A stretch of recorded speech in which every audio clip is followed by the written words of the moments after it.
Well, hello, and welcome to Diego C. Palace. This is a watch along for the UEFA Women's Champions League group stages qualifiers. Manchester City actually is doing really well. They are just coming towards the end of their match, and it's Hammarby 1, Manchester City Women 2. Shaw scoring there. 1 minute. Let me just put this down. Shaw scoring there twice for Manchester City, and but at one point it was hot. It was 1-1, so it's nearly coming to an end there. But also it'll be in half an hour. It's going to be the kickoff between Arsenal women and the Juventus women, and of course. Let's go into the tables here. It's still quite a little bit open there because Arsenal women at the moment, as it stands, they've played 3 and they're on 6 points. Juventus women have played 3 also as well, and they are on 3 points. So so it's there, and Bayern Munich are well ahead there with 12 points, having played 4 matches there. The match between Manchester City women versus Hammarby. Hammarby are on 3 points, and Manchester City are way ahead there. They're on 12 points, so they should qualify to the next stages of the UEFA Women's Champions League. Also, last night I did the watch along for the Chelsea women. Well done to the Chelsea women. They're through, of course, into the next stages. Quarterfinals, I believe, of the women's UEFA Champions League, and Chelsea women there winning against Celtic women convincingly yesterday. But Celtic women did very well in both fixtures against the Chelsea women, both at Celtic Park and at the Bridge as well.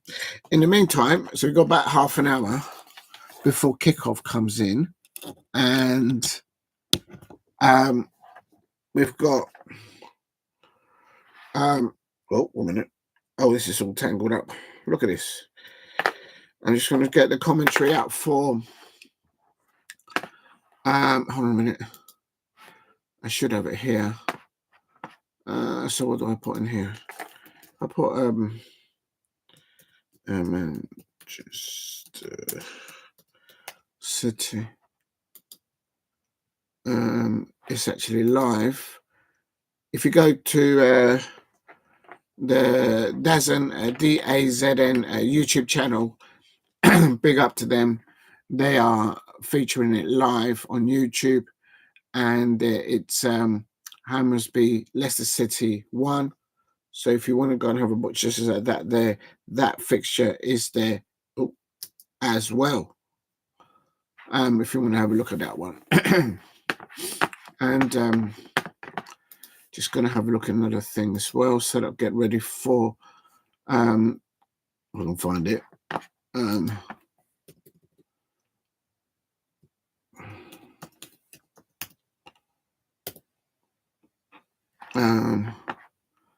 Just bear with me.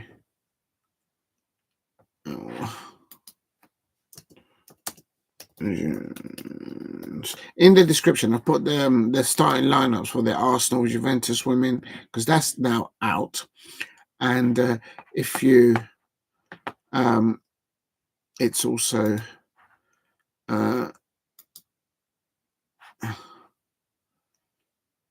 right, let's leave that there and let's go back to here. Oh no, I've lost it. I'm going to go to the Manchester City game. City. Well done to Manchester City women, convincingly winning there, in my opinion, that fixture against Hammarby. And let's have a look. I've put on the lineup the 1 minute. Let me get this out of the way. I'm just going to put on Yes, it's still Hammarby 1, Manchester City women 2. We're just coming into added extra time in into minimal. The fourth officials announced that 4 minutes of minimal extra time. Let's get. I'm gonna stay with it at the moment because it's only got 4 minutes.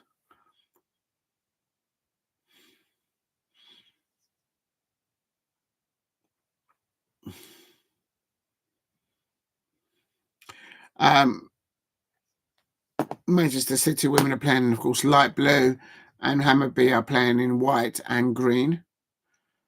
For those of you who don't know, and to understand, stoppage time now and sit there.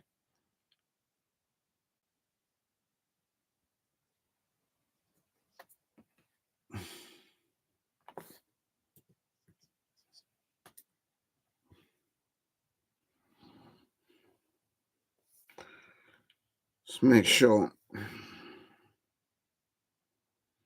What I'll do in a minute, so I'll put it on Instagram. And it's still there's still things to be played there, I think, in there, as I mentioned, because the tables does reflect. Oh, don't want to lose it. The table, if I'm not mistaken, let's just have a look at it. Oh my God. Why does it keep doing that? Manchester City goalkeeper. Why is it not showing me the tables for? Oh, here we go. I was looking in the wrong place. So this is Manchester City. So if Hammarby were to get a draw out of this, they will finish in third. But if I'm not mistaken, there's no playoff for third place in the Women's Champions League. It's only the first two that qualify. If I'm wrong, please correct me. But Manchester City are well in 12 points there, and as it stands, Barcelona are on 6 points, and Hammarby are on 3 points. And of course, they're losing right now against Manchester City. But their only hope of getting through would have been to beat Manchester City women tonight, and for Barcelona to lose, and considerably, because their goal difference is like plus 14. It's ridiculous. Oh, there we go. And Hammarby on the attack. But Jarrett Keating there, very well saved there.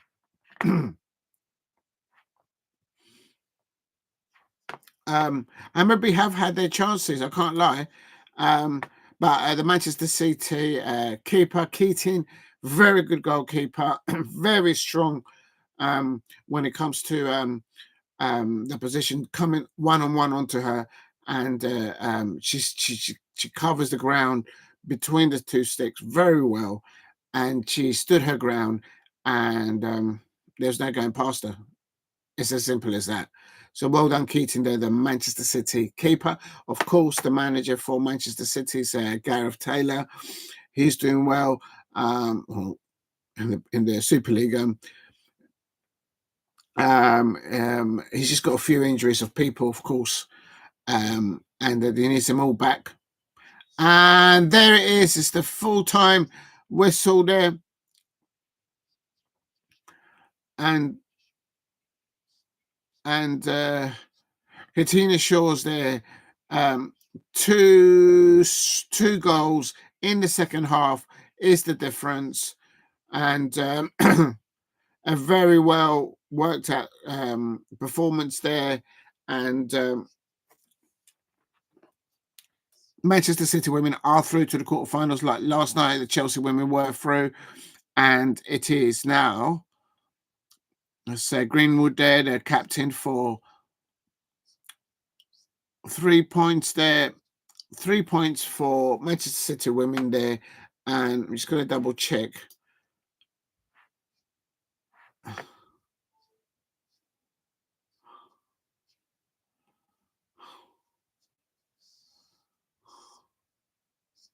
The second goal was what a goal! What a strike by Shaw in the second goal.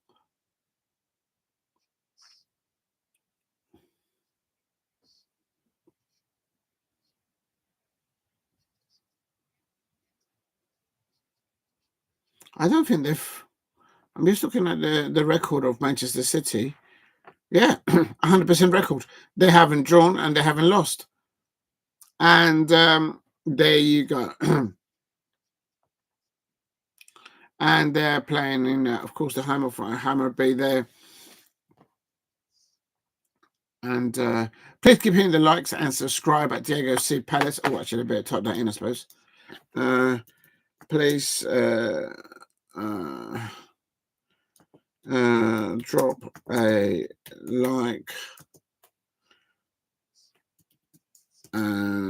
like and what? And subscribe, I suppose. Subscribe at Diego C. Palace. Oh.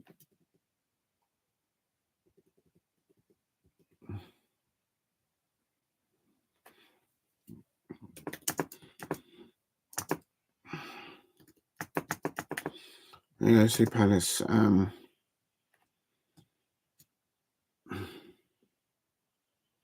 What do I call it?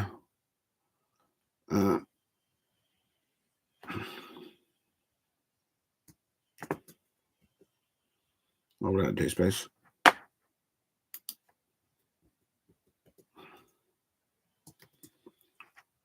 At Diego C. Palace.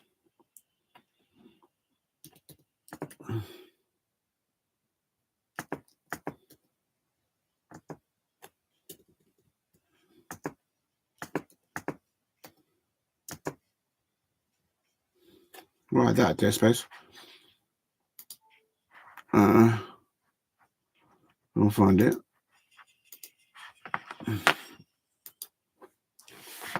Right, that do. Right, Manchester City women are into the quarterfinals of the UEFA Champions League.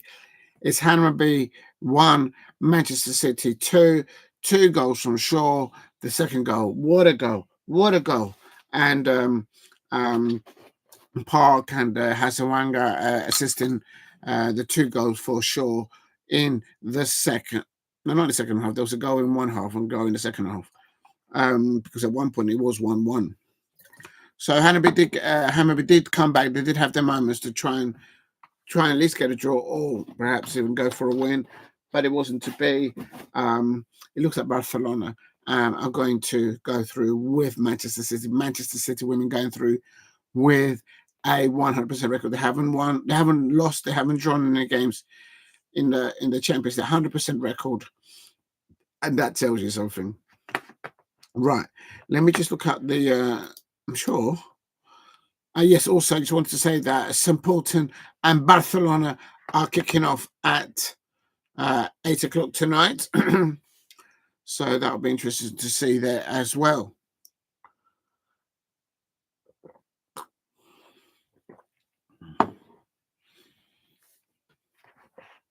Right, I'm gonna go back, try and get the Arsenal women.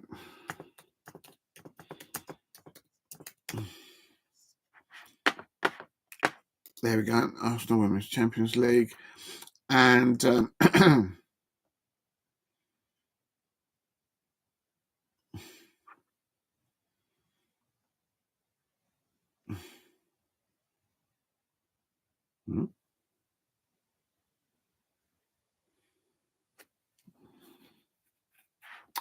what's going on? I found it.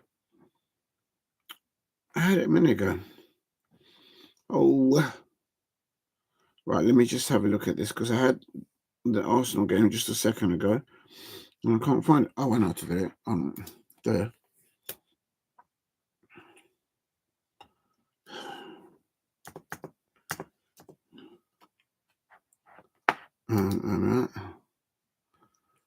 Okay.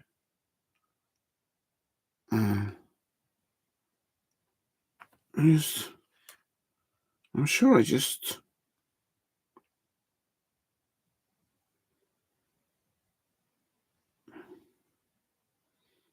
Oh, it's not coming up. All right, wait 1 second. Please keep hitting the likes and subscribe at Diego C. Palace. Just trying to find the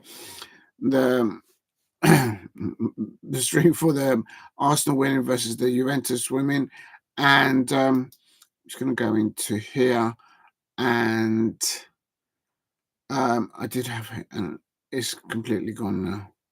Why are you doing this to me? Oh, it's never simple. All right, if it doesn't come up there, then it's not what it is then. No, that's still the Manchester City stream. Oh, that's so annoying. Ah, here it is. It's oh, it's about to start in a few minutes. Right, okay. Right, if you're new to the channel, please hit a like and subscribe. I have placed the starting lineup in the description. Actually, what I'll do in the meantime, oh, I'm just going to turn that down. I think that's a bit too loud. I don't want to get in trouble. Why is it so loud? And I'm just going to put it on the I'm going to put the lineups in the chat for anyone who's interested for the Arsenal women. They're going to be facing Juventus women there. So if I can just put on, how do I do this? So I've got to go just there. Right, I'm just going to do the lineups. I'm not going to do the substitutes. If I can find them. Copy. And then put that on there. Right, here we go. So Arsenal women's lineup. Just make sure I'm spelling everyone's names right. I hate it when I spell somebody's name wrong. Right, that's the Arsenal women's lineup. Also going to put in the chat the I might also do it as well, I suppose. The Arsenal substitutes. I'll do it both. I was just going to do the lineups, but I've changed my mind. So I'll do cancel there. And then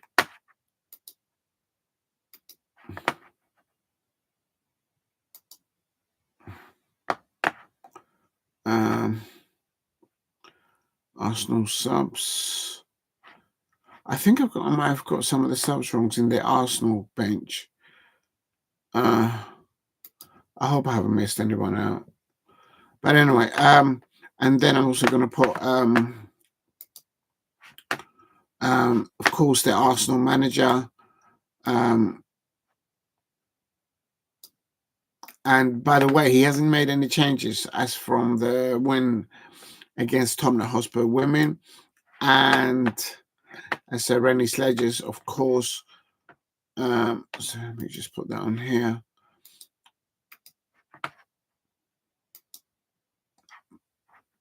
Arsenal interim manager. Renee Slegers there. Right, that's that.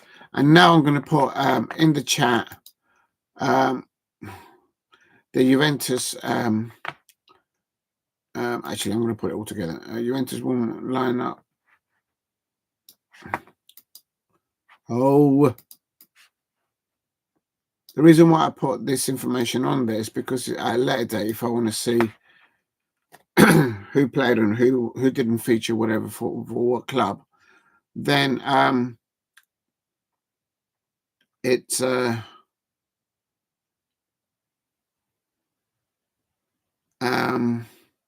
they're just showing the match at that happened a while ago, Juventus versus Arsenal women, and of course the Arsenal winning there convincingly. Right, manager. Juventus was the manager, whenever. And then what I'll do is line up. There you go. Right, I hope that makes sense. put the Juventus women's manager there, Massimiliano Canzi there, and run. So I've got that done. And as I say, yeah, please keep hitting the likes and subscribe at Diego C. Palace as you enter the live stream. Trying to get to 2,000 subscribers. Tonight's, I was going to actually do a bit of the Manchester City game, but I was just a bit too late for that. But I can confirm that, just like last night, the Chelsea women qualified for the quarterfinals of the UEFA Women's Champions League. Tonight, the Manchester City women with a amazing record. They haven't lost, they haven't drawn any matches in that group stage. They go through with 12 points. They are through. The Manchester City women are through to the next stage is as the Chelsea women, and they will. I'm just going to double check the table. Yeah, I don't have to double check it. They haven't lost. They've won. They've played for and they've won for. And so they haven't drawn and they haven't lost, and they're on 12 points. So they should go through with Barcelona. And Barcelona are playing St. Paulton, and they'll start in 10 minutes. So Manchester City women, congratulations to them. 2 amazing goals. Go and check out the second goal from Shaw in the second half. What a wonderful goal there. And Manchester City women, they've still got players to come in from injury, to return from injury. So the squad in there can only be more enhanced, especially, of course, in the separate to the Champions League, of course, the Barclays Women's Super League, to try and keep a step and maybe overcome the Chelsea women, whom, of course, are managed by Sonia Bombasta. And but a good win, a solid win, a solid performance from Gareth Taylor, of course, the Manchester City women's manager. Played for, won for. And the only thing is that he'll probably wish that that they had their injured players back, that they started at the beginning of the season that they couldn't start. So just to confirm, Gareth Taylor, his starting lineup, he course in goal was Keating. She made some very crucial saves in the second half. Hammarby did have their moments when they equalised and then maybe nearly went ahead, but Keating was solid behind the sticks there. And then he played Gareth Taylor played 4 at the back, Pryor, Kennedy and Greenwood there as the centre, as the defenders there. Greenwood, of course, their captain of Manchester City, and of course a lioness. She plays for England. And on their left back is Akwabi. A very good match there. And then on either side as wingers there, he had Park and Blind Kyle Brown. And in the midfield there, Hasagwanga. I can't pronounce that surname. Hasagawa. There you go. I probably butchered there. But there you go. And then up top, we've got Gareth Taylor put up Shaw up top, either side of Shaw. He plays Fowler and Fulhinho. Only making 1 substitution throughout the whole game, substituting Pryor with Chloe Kelly there, and he only took 1, 2, 3, 4, 6 substitutes to face Hammarby, and he has come away in the group stages with 4 played and 4 wins. 12 points there. So very well done. Not just Gareth Taylor, they're the manager for Manchester City, but their squad and all their players there. Very well done indeed. going into tonight's fixture, just to confirm, in the UEFA's Women's Champions League, it finished Valerenga 1, Bayern Munich 1, but Bayern Munich have already qualified. Again, they've been winning and they're already at the top of that table there. So well done, Bayern Munich. That's going to be the team to beat, I think. Top teams there, Bayern Munich, the Manchester City women, the Chelsea women, and of course Real Madrid and Barcelona. And just about 5 minutes before we kick off, Arsenal women versus Juventus women. And also, just before I go into the lineup there, I'm going to quickly make, because I haven't mentioned the other match, which is St. Paulton women versus Barcelona women. And it's, let me just see if who's starting there for Barcelona. Kira Walsh there, starting in the midfield there. How Kira Walsh does not get nominated for a Ballon d'Or, I'll never know. She's, I just don't get that. I just don't get it. For me, Kira Walsh, I always say that Kira Walsh, Lucy Bronson, Frank Kirby are probably the best players that I've ever seen play for club and countries. They're absolutely brilliant.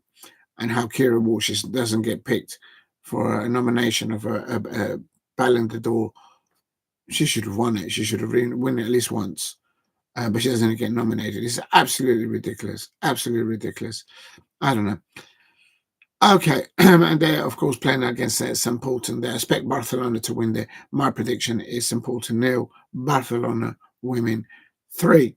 Now, going back to today's match, if I can find it. Right, let me just go into the commentary here. Okay, no, it's still not there. Let me just take a drink, people.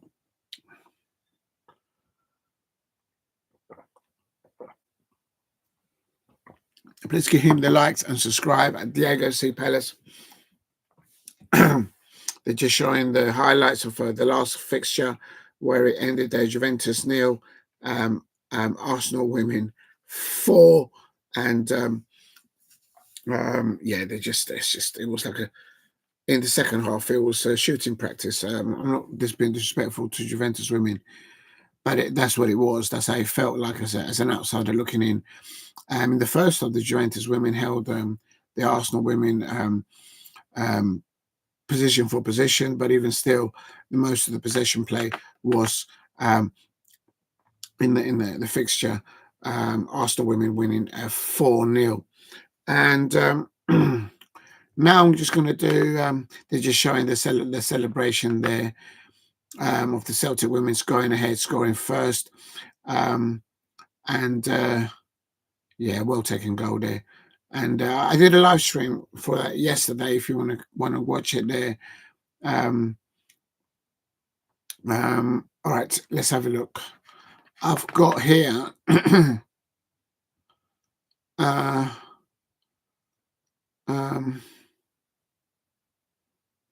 If you're new to the channel, please hit a like and subscribe at Diego C. Palace. Just going to do the lineups here for the Arsenal women. And if you are interested, I've put it in the description and I've put it on the live chat. It says there, if anyone wants to see. So the interim Arsenal manager, Renee Slegers there. I'm going to read this out. It's actually from she's actually brilliant when she commentates on football. It's none other than Emma Sanders from the BBC, and she goes on to say the following. So big up to Emma Sanders from the BBC. She goes on to say, Arsenal's progressions under Renee Slegers has been clear to see, but there's still no indication that she'll get the job permanently. As an outsider looking in, I think she should get the job, but there you go. Sources close to the club told me that there is a short list, but they're in no rush to appoint a permanent successor. But there is no denying that Sledgers has impressed during her interim time in charge during this block before the international break. She acknowledges that the performance in the match programme column and vows Arsenal are ready to attack this final November fixtures. So the Arsenal Football Club, they're not in any rush to appoint a permanent women's manager there. But for me, I think Renee is doing a good job there since she's taken over the rails there.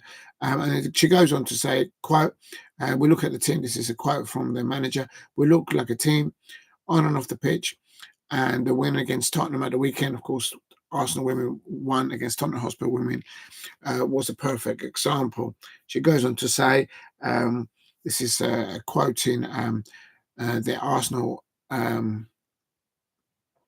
temporary manager, interim manager, Renee Slegers. Oh, butchered the surname. Do apologise, Miss Slegers.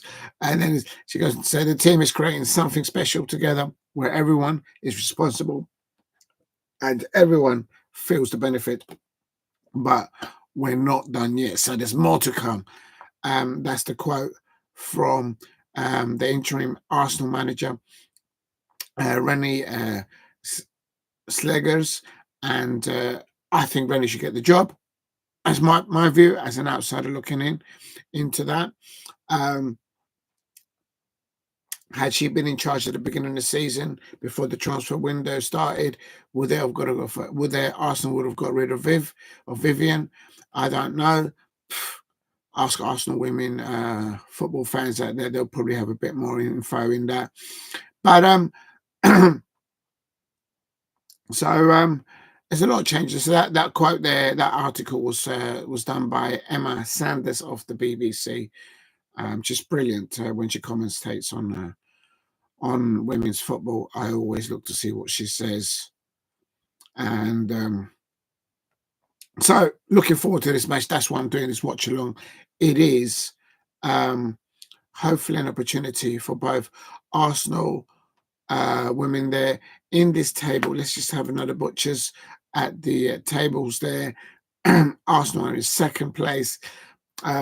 They should get through there because they've got a much better goal difference than and it's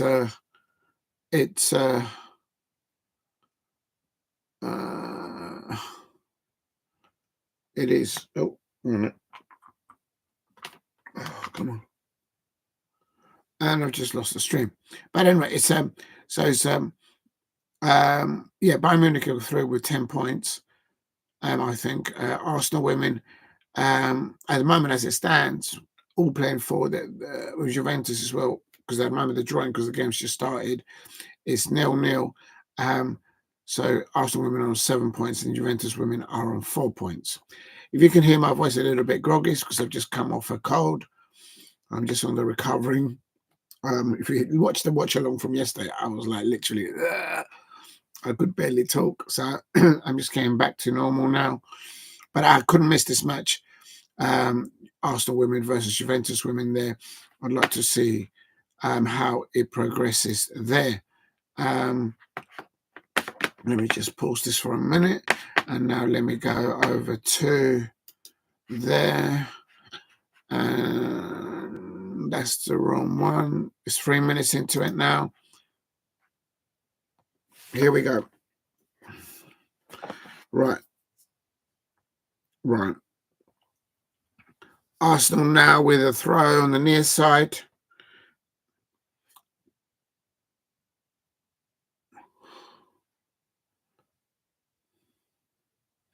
And just side news there, I'm just hearing from the reporter there that Manchester City have confirmed that Pep Guardiola has renewed another year at Manchester City. So Manchester City fans there, 2 congratulations there. Your manager staying for another year. And of course, congratulations for the Manchester City women qualifying to the quarterfinals. 4 played, 4 wins. Well done, Taylor there. Right. Let me just go over here. Let me type in Arsenal to find the match. Here we go. Here we go. I'm a little bit behind people.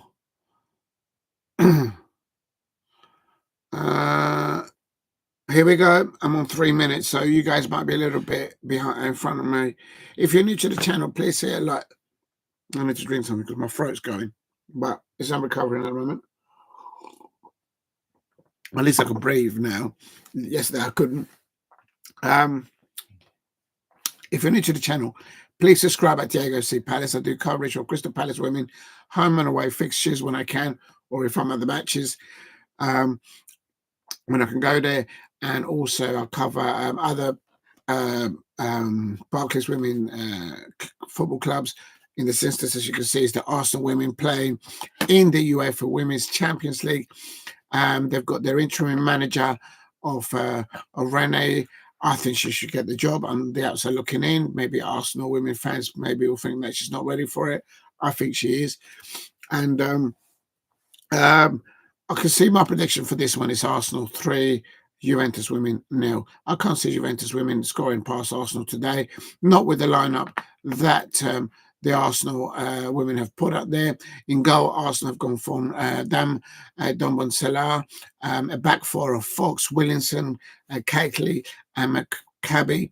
In the pivot, in the midfield, Renee has gone with Walti and Little, and and the wingers, she's gone for Foord and Caldentey, and up top, she's gone for Russo, and behind her, in the false nine, I suppose, position, Maanum. And so I think that's a very strong start up there. Oh, here we go. Right, let me just concentrate here. Let me just put on, because I'm multitasking here. Please keep hitting the likes and subscribe at Diego C. Palace. Let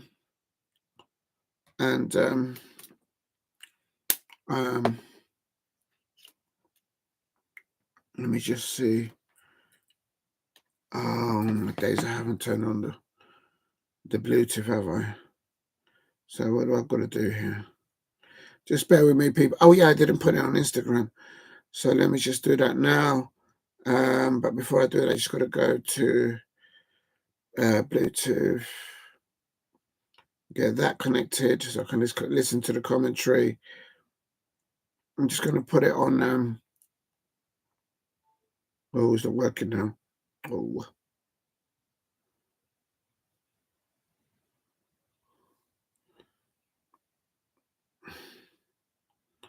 Let's see what we've got here. There we go. I'll put it on Instagram in a minute. I just want to watch the match a little bit, see how it settles in. Arsenal, for me, in the first, in the first 5 minutes here, all the possession there.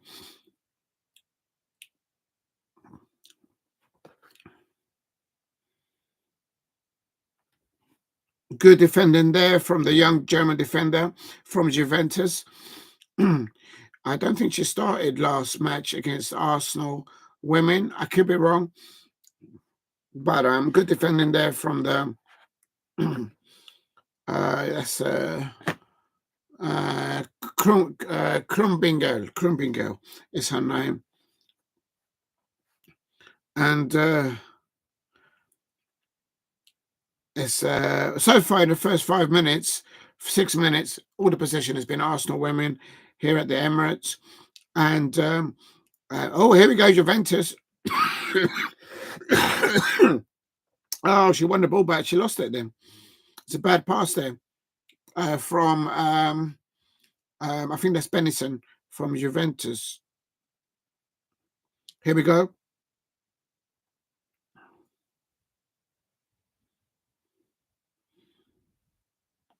As it looks like they're playing free at the back at the moment, but it's just the way they're playing at the moment, Arsenal women.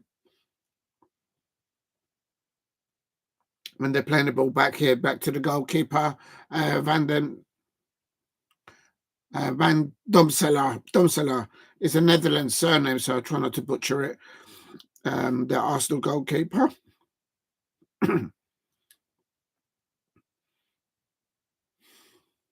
Williamson.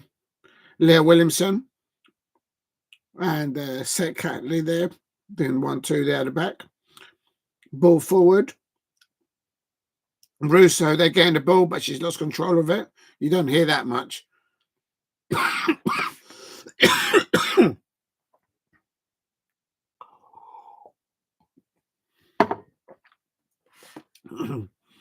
Please give him the likes and subscribe. Diego C. Palace, if you're new. Hope you can hear me because my voice is nearly going. But I'm feeling a lot better, much better than I felt last night, I have to say. A bit better possession from Juventus women now. The first 5 or 6 minutes was all Arsenal.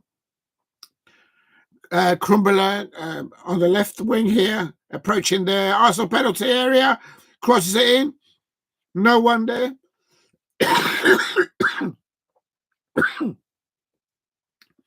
Bergamaschi there. That's a good defending there by who's that? Oh.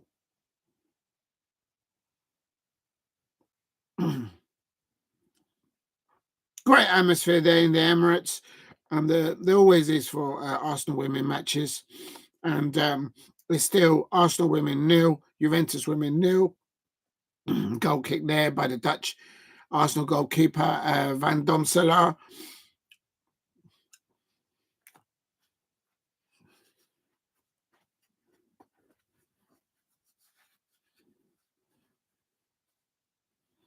Referee? That's a foul, isn't it?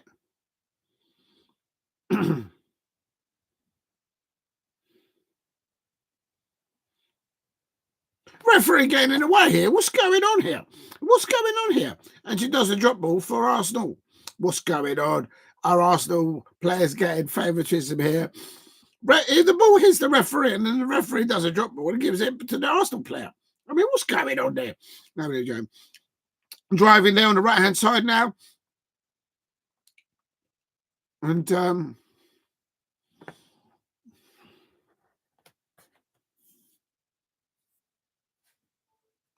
crossing it. But Peyraud-Magnin, Peyraud-Magnin as the goalkeeper for Juventus. Very confident, very strong goalkeeper in the air. Yeah, she dominates it. She doesn't punch it away. She knows when she can catch it, she catches it. That's Peyraud-Magnin for Juventus in goal. Juventus having a bit better of the match there, between 5 minutes up to 10 minutes. The first 5 minutes was all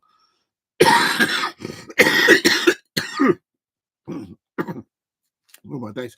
The first 5 minutes was all Arsenal.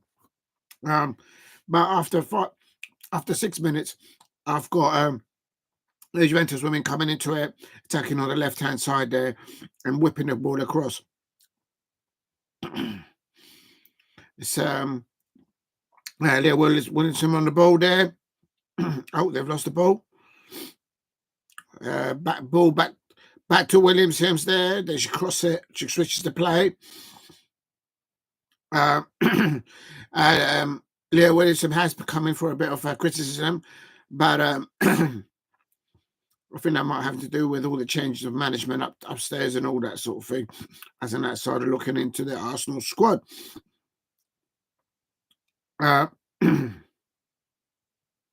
Much better football there from Juventus. Just lost the stream.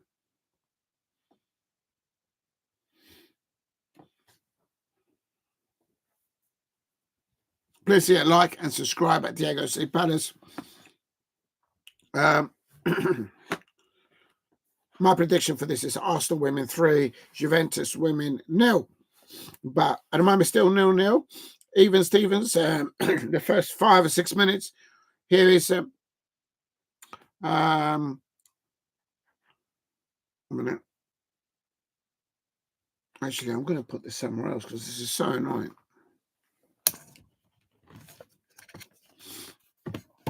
That's Russo on the ball there. Alexia Russo there, getting a bit more. I'm just going to put this here. Oh, I can't put this. This is so annoying. Let me put this behind. Yeah, that's better. Right, I can see a little bit better now.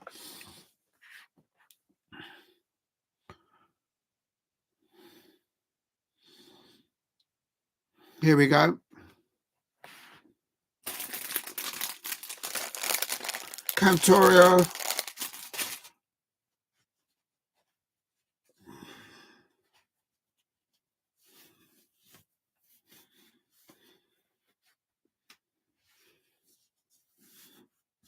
No shots on target thus far. For me, the first 6 minutes, it was all Arsenal women. And then Juventus women getting a lot of possession on the left-hand side, where they are now. And ball's going back to Peyraud-Magnin.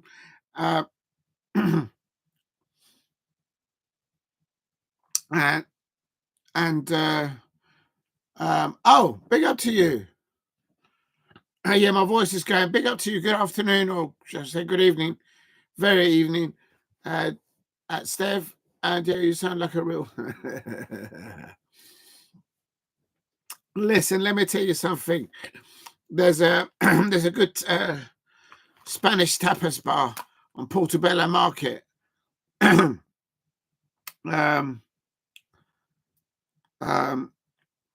the Royal Kensington and Chelsea sort of borough, as you know.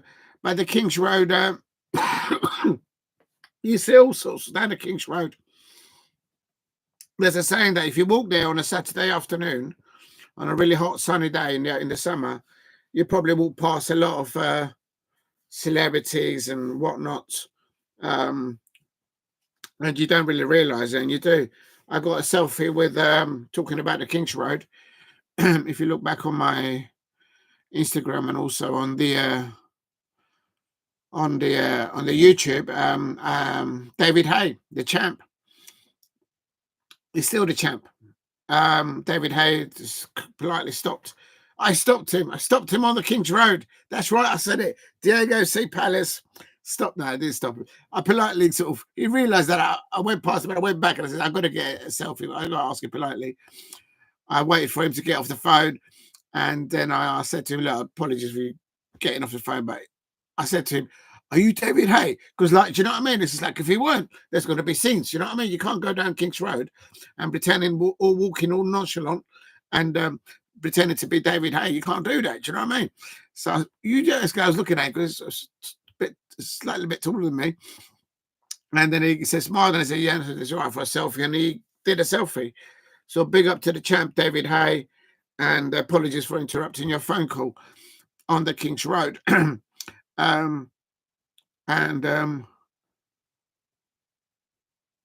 out and then walk back in. I saw you in the Chelsea Megastore. Listen, Chelsea Megastore, in the shopping centre.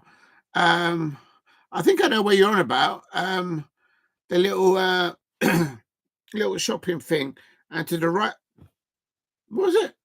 No, to the left of where it was the Santander, but they've closed that down now. I always had nightmares with parking around there. There is only one car park in just off the King's Road, sort of on the normal high street bit, and but you have to leave the keys with the car park. I never like to do that. I always thought someone might drive over the vehicle. But yeah, you see all sorts of down there. I remember seeing Bob Geldof, all sorts of people down there down the King's Road. They all live there and thereabouts. Arsenal women now getting stop it, getting hold of the possession a little bit more. Oh, they've lost the ball now. Codina, is that Russo?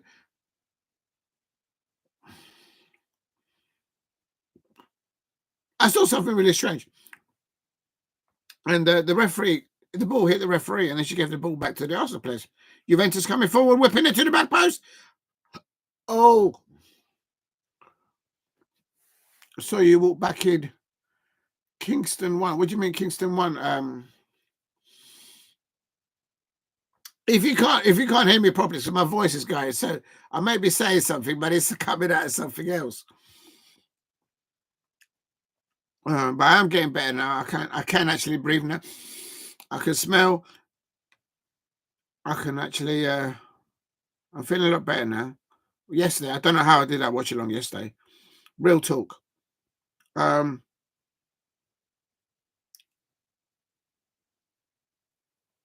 Just noticed something that Leah Williamson for Arsenal women, she's taking all, if I'm not mistaken, nearly all the goal kicks. Read into that, whatever you might do. I just lost my little stool here.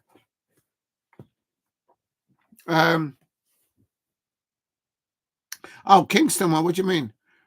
You mean Kingston upon Thames? No, Royal Kensington.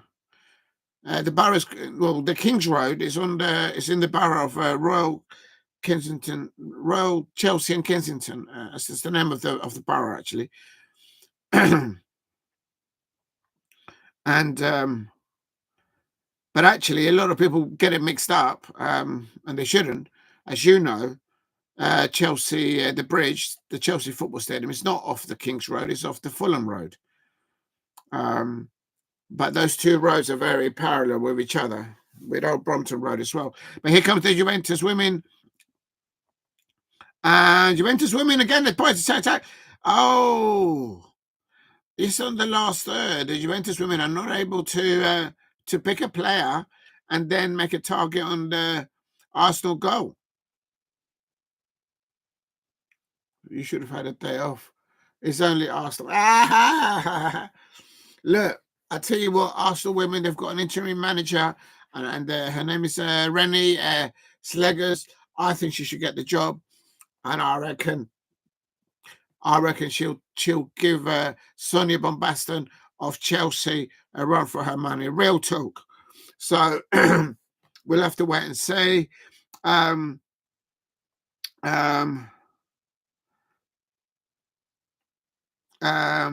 Good atmosphere there at the Emirates. It's always a good crowd at the Emirates with us, where the Arsenal women play. You could feel it, you can sense it just by listening to the crowd from the DAZN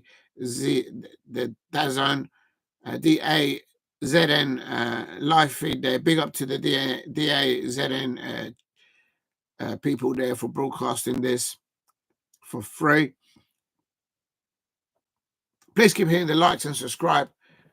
Is this channel scripted? Are you reading off a teleprompter? Listen to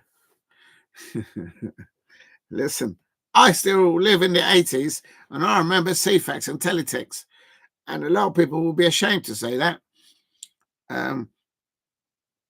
If you don't know what I'm talking about, then you're not of the days of back in the day. If you know, you know.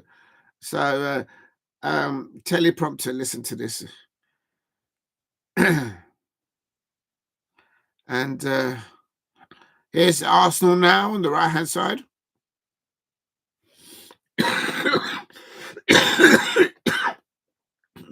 The Arsenal wingers have swapped over.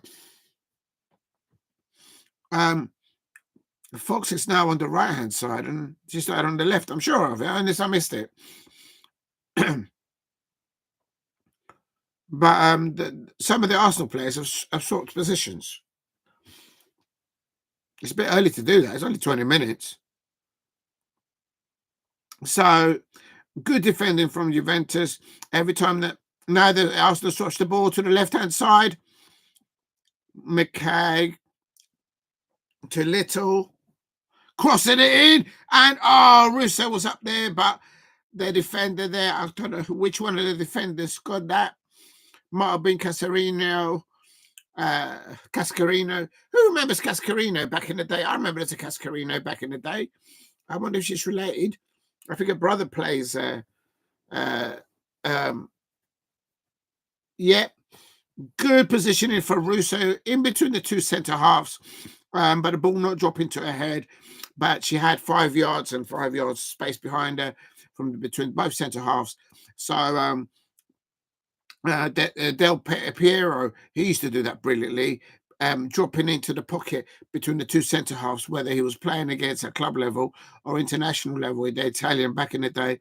And if you know, you know. Please keep hitting the likes and subscribe at Diego C. Palace. And Juventus are coming forward now. Oh, they're in the penalty area. Oh, is that a corner?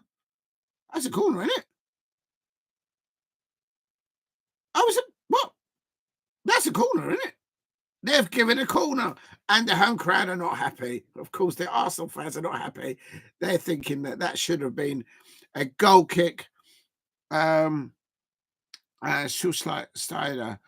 the midfielder, Schatzheiser.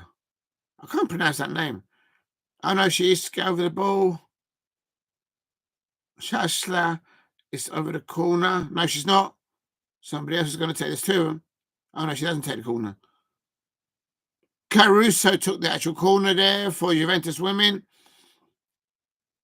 And the shot on the goal there for the Netherlands goalkeeper Van Domselaar is an easily stop for her. In the bench, Juventus women have got Alicia Leherman, and she didn't play actually in the other game a few days ago. So, but obviously she used to play before for West Ham United, but she's on the bench today. Here comes Arsenal trying to get the ball up to Russo. Again, Russo cleverly into space, but the ball couldn't get to her. Good defending from the Juventus women, closing down any opportunity from breaking down anything that comes down from the Arsenal right-hand side. And I probably do sound like a teleprompter with my voice at the moment. I don't know what to eat or to smooth it out. I've got to drink it. I'm going to have some more milk. Just bear with me. Crumbriar getting the ball. There we go. Arsenal women. Oh! How did she miss? How did she miss? She's asking for a corner. Oh, she's swearing now. I can tell what she swore about. I'm not going to say what she actually said, but she was swearing there. And Maanum there. Yeah, just over there. He just got underneath it. She went just for above the keeper. And she's adamant that the keeper touched it, that Peyraud-Magnin, that she touched it, but no, it is a nice Juventus goal kick, and I got the ball. Oh dear! I knew I shouldn't have mentioned that name. I know he's going to get you off there. Just cheers to anyone out there.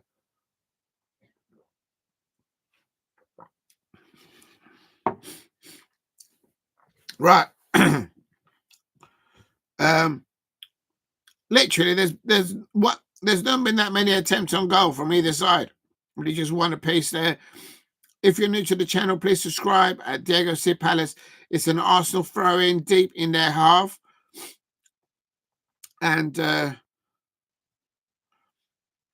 left back there, McCabe there for Arsenal.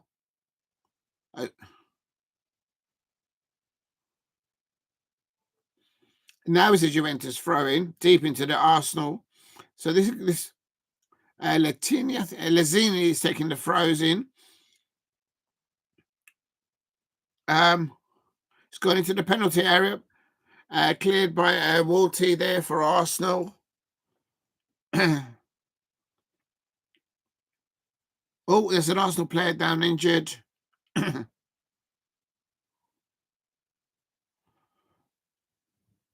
And Maanum, I think it was Maanum that went there, but she's up now. She's running off whatever injury she had. We don't want any more injuries, Arsenal women, I think. That's just a foul, isn't it, referee? Oh, it wasn't a foul. This referee is letting a few tackles go in, I'll tell you that much. It's very feisty there in the midfield battles between Juventus. The midfield battles of Walti and Little there. in the pivot for Arsenal versus Shakhtar. I can't pronounce her name. The number 6, basically, for Juventus. And yeah, there's some tasty little tackles there. I'm not going to encourage you with Alicia Leaham in there. Good football player. I'll leave it at that. And but yeah, she didn't feature in the previous match where Arsenal women won away at Juventus 4-0, and they obviously in between that they've beaten Tottenham Hotspur women as well. And how the interim manager Renee Slegers, I should say, I keep butchering their surname. Oh my days! But anyway, I'm just going to say Renee, the interim Arsenal manager. But the club doesn't seem to be in a rush to appoint somebody. So there's a foul there by the Juventus there. Sliding tackle there. Just slightly caught, but it's all right. They're just shaking hands and they're moving on with it. Maybe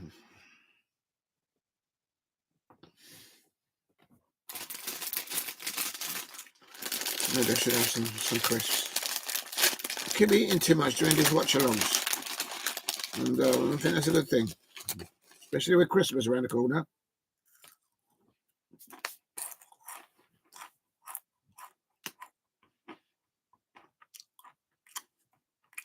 Oh, here we go. Nice turn there.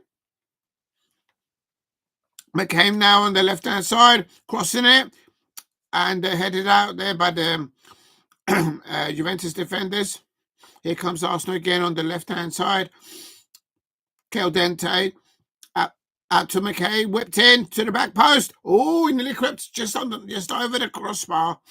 I don't know if that was a cross or a shot. It had more of a feel of a cross, but it turned into a shot.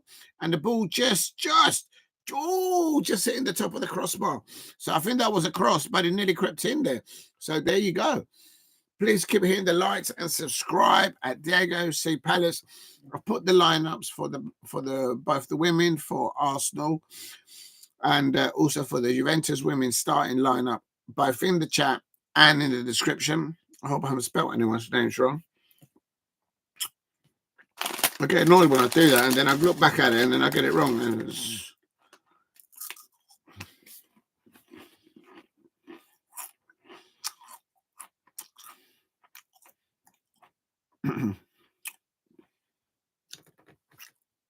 Please give him the likes and subscribe at Diego C. Palace. It's congratulations in order for Chelsea women last night, making it into the quarterfinals of the UEFA Champions League.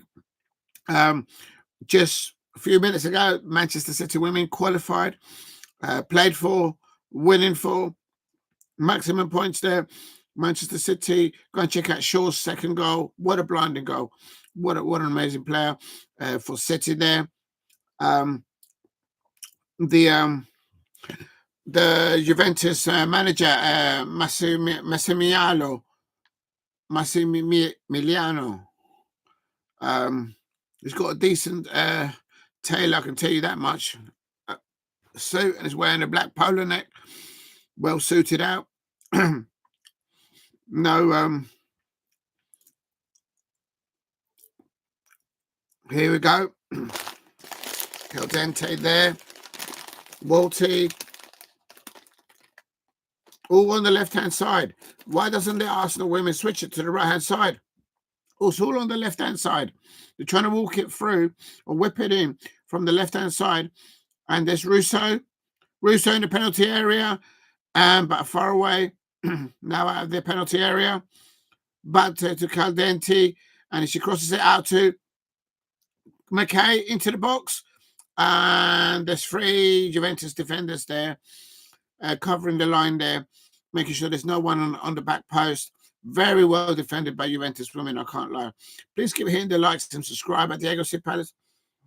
For some reason, Juventus women shape, they're pushing the Arsenal women's forward play out to the left-hand side, whether that's an option of the Juventus women as a tactic, or whether it's an option as the Arsenal women, they only decide to tackle down the left-hand side. That's what they do. Oh, here we go to the right-hand side now. That's a penalty. Referee. That's a referee. That's an Arsenal penalty, surely. The crowd are booing. What's that? Oh, my days. Oh, thank you very much. Oh, my days. You're going to get me all teary-eyed now. Oh, bless you, Steph. Oh, no, Juventus has nearly scored. Oh, bless you. I'm going to have to take a photo of that, actually, because I've never... That's... Oh, you didn't have to do that. That's really nice of you to do that, Steph. I don't know what to do, but that's... I've got a little super chat. Thank you very much, Steph. Thank you very much for all the input. And I don't know how to show it on this one. I can't because I'm doing live stream. But thank you for the live. It's still 0-0, and there I managed to put a little. How can I do it? Activity. And I'm gonna do it. I'm gonna do it this way. I don't know. Can manage block words. In time, I can manage a block words. Oh no, so manage it. So just that one. I've made you into a mod there. Thank you, Steph. It means a lot. Oh my days, all that hard work. Thank you very much. It means a lot. And but at the moment, Arsenal women are still just drawing against Juventus women, whilst it being the Chelsea women playing, I think they would have scored by now. I say no more. I hope there's no Arsenal fans out there. They may be. Thank you very much, Steph. Thank you. I'll take my hat off. Thank you for the super chat. There it is. It's just come out. I don't know that's what it's called. Thank you very much. That means a lot. Thank you.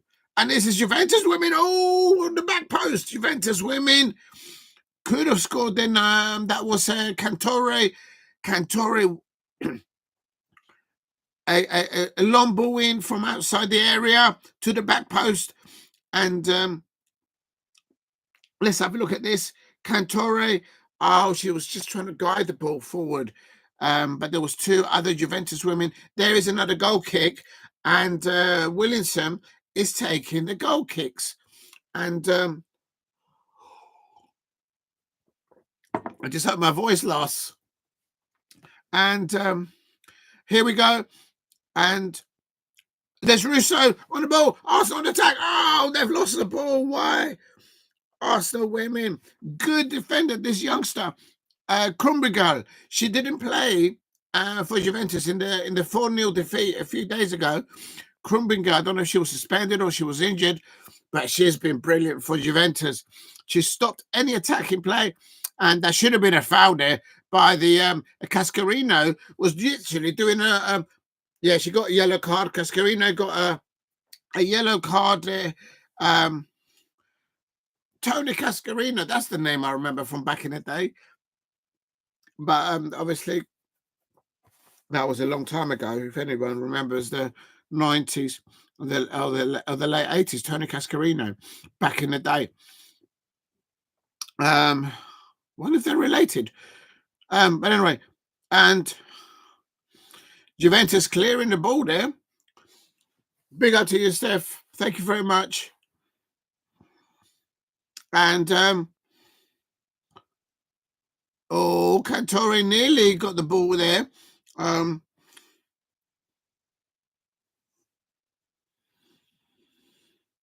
Nearly the Italian forward there, Cantore, nearly got away there. So as I say, the first 5-6 minutes, Arsenal women were all possession, and in the second, and then the next 5 or 10 minutes, Juventus women came into the fold, and then the possession then started to go on the side of the Arsenal women, build up play, all down the left-hand side.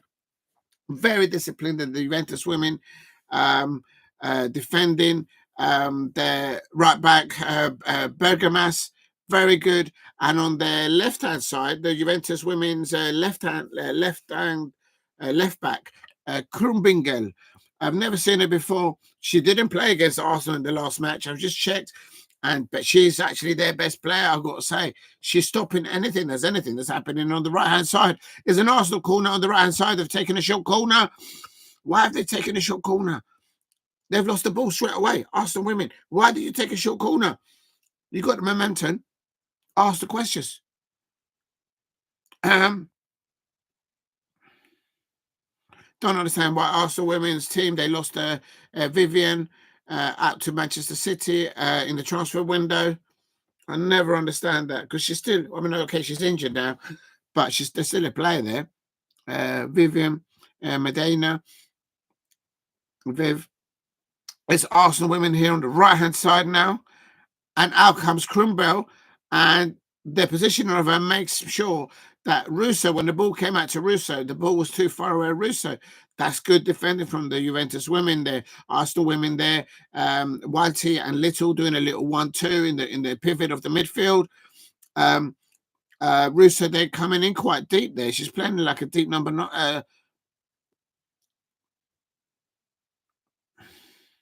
Caldentey.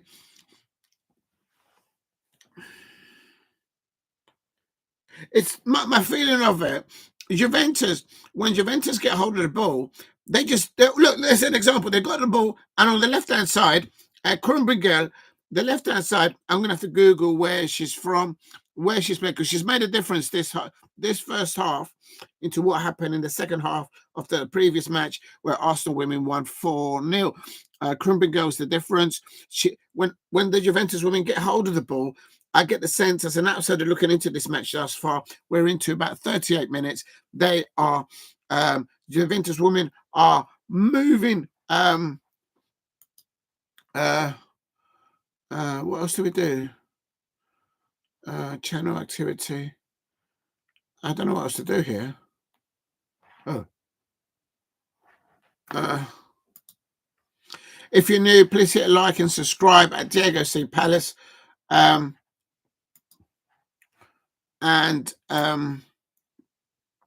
anyway, I was saying, so the Juventus women, here's Arsenal on the right-hand side, centre of the box. They've moved it out to the right. Krumbel there stands her ground, and there's no having it. And when the Juventus women get the ball and they actually keep the possession, they look automatically to go forward, to attack, whether it's upfield. Oh, good punching away there by the French goalkeeper, Peyraud-Magnin. But when the Arsenal women get the ball, they strangely look to pass the ball back or sideways. And it's very unlike an Arsenal women's side, because they always look to push forward. Certainly when Jordan Nobbs used to play for them, it's always happening. And what's happening here? Is there a player injured? Is she injured? No, she was just doing her laces up. Oh, something's happening here. Please keep hitting the likes and subscribe at Diego C. Palace. Oh my God, Caruso on the ball. Van der Sar there.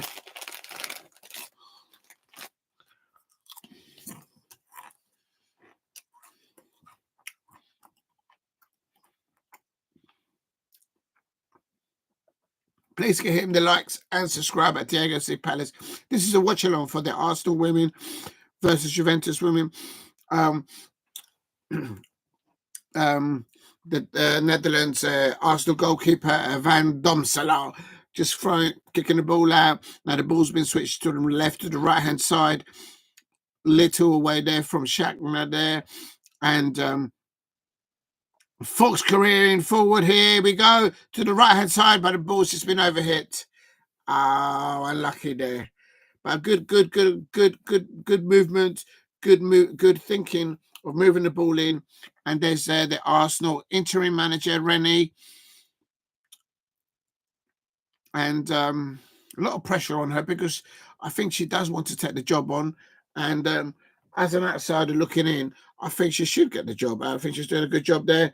But then, obviously, I expect Arsenal women football fans out there, they'll have maybe a different opinion on whether they want Renee to take over as from an interim position of managing their football club to a permanent permission, given the fact that they're trying to catch up with City, with Chelsea in the Barclays Women's Super League, and of course doing well here in the UEFA Champions League at the moment. And but away from home, she's got 5 clean sheets. So give her the job. Arsenal are becoming hard to beat right now. So please give him the likes and subscribe at Diego C. Palace.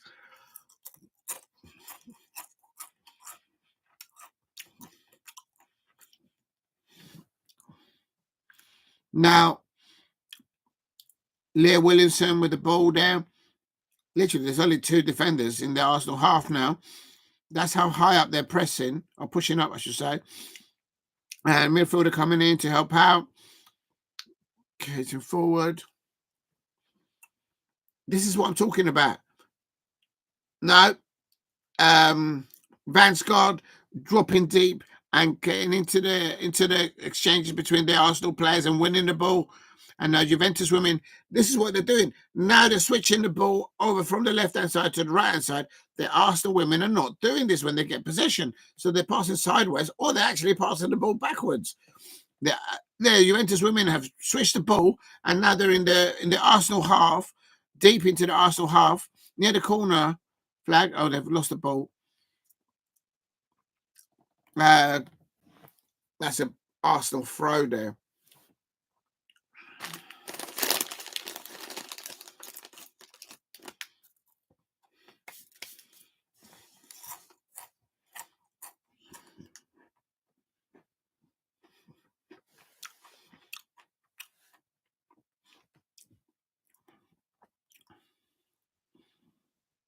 Oh, referee, that's a foul, isn't it? That's a foul on Little there, surely. Oh, here we go. The ball's been switched now to the right side. Emily Foord there. Caitlin Foord. That's an Arsenal throw-in now. Fox throwing it in. Back to Fox. Good even Stevens, I think, this first match. But I will say this, and I'm not being critical of Arsenal in any way, just as a neutral. Arsenal seem to pass the ball sideways, and there you go. It's half time. A very, very well disciplined Juventus side. What's made a difference for the Juventus side is their left back, Krumpingel.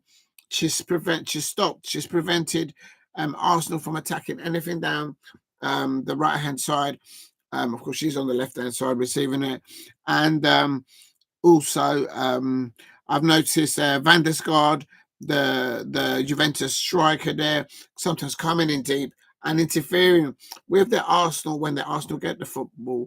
And what I've noticed is that Arsenal women, when they get hold of the possession, they're not looking to pass the ball forward. They pass sideways, and actually, majority of the time, they're passing the ball backwards. And that's why that's going to add for the frustration. I expect Renee Slegers will change that at halftime. There has been no substitutions in the first half. Only 1 yellow card to Cascarino. She literally rugby tackled as the Arsenal players were doing a little mini break there. She had to take a yellow for the team. Real talk. And let's have a look.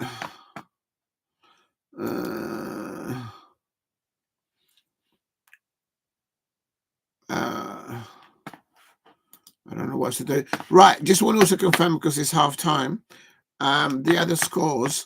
But in the meantime, please subscribe at Diego C. Palace if you are new. I can confirm Barcelona are 3-0 up at St Paulton, so they should go through with Arsenal, I would have thought. And Kira Walsh is in the lineup. Let me just check who scored there. Yeah, Kira Walsh there is playing in midfield. How Kira Walsh has not been nominated, ever been nominated, or never won the Ballon d'Or, I don't know. She should have won it at least twice, in my opinion. What a magnificent player. And just want to confirm it. Yeah, Barcelona at halftime. It's Barcelona women 3 away at St Paultons in the UEFA Champions League group stage. And that's Nazareth scoring twice, with Lopez scoring the third goal. And so it's if I go towards the tables as it stands right now, yeah, I'm just looking at the Barcelona. Barcelona are on 9 points with that 3-0 win, and they should qualify easily with Manchester City women, who just earlier on today qualified, played for 1-4, and very well done, Taylor. They're the manager for Manchester City women's team. At the moment here at the at the Emirates.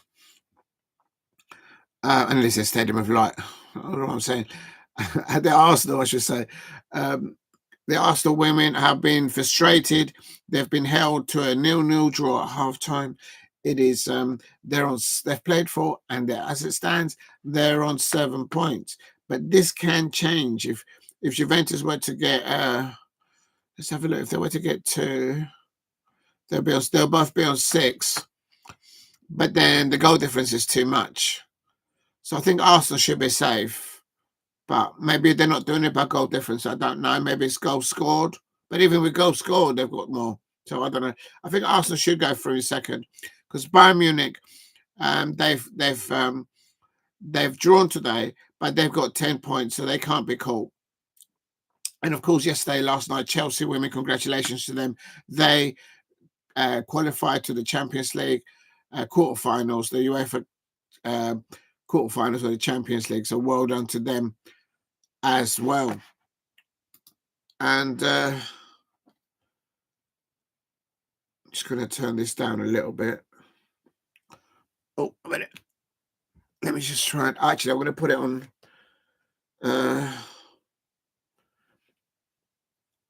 Oh, 1 minute. Let me just. I'm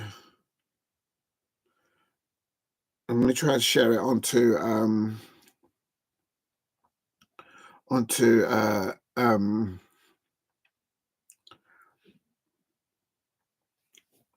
try and share it onto Instagram. So how would I do it? So then I've got to go.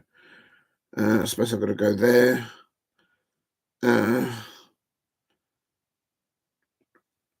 Oh. Right, let me just go there. There. Oh, this is getting on my nerves. Just take it out of there. Okay, just going to try and share it on social media. So if I put it like that, oh no, I'll do it. Right, I'm just going to put it into Instagram and get there. Please hit a like and subscribe at Diego C. Palace if you are new. And I am going to. I've got to go there. I've got to go there. Post. Watch along. Oh.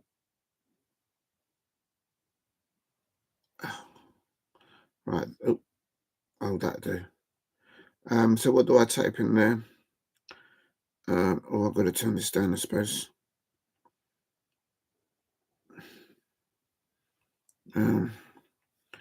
What's a good song for us? I don't know really. Oh, I know. I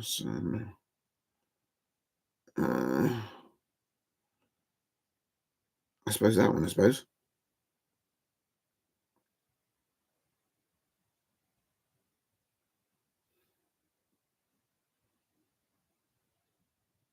Right, that'll do. I'll choose that song. That's an Arsenal song, I suppose.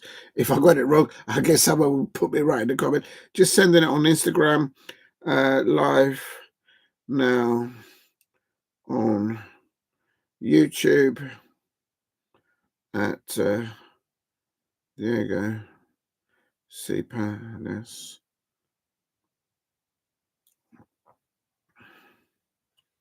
I don't know what else to put on there, to be honest. Well, I suppose I put the title. Arsenal 1. No, it's not Arsenal 1. It's a big 0-0 at the moment. Juventus. The player for me at the moment is actually not an Arsenal player, I have to say. The player of the match thus far in the first half is this left back for Juventus. She did not feature in the match previously between Juventus and Arsenal when Arsenal women won 4-0. It's Krumbingel. And in a minute, I'm going to Google to find out a bit more about her. She's been absolutely brilliant. She's stopped everything, and I mean everything, any attacking play from the right-hand side of Arsenal. She's stopped everything. She's been absolutely brilliant. And offensively, as a left back, she's literally a winger.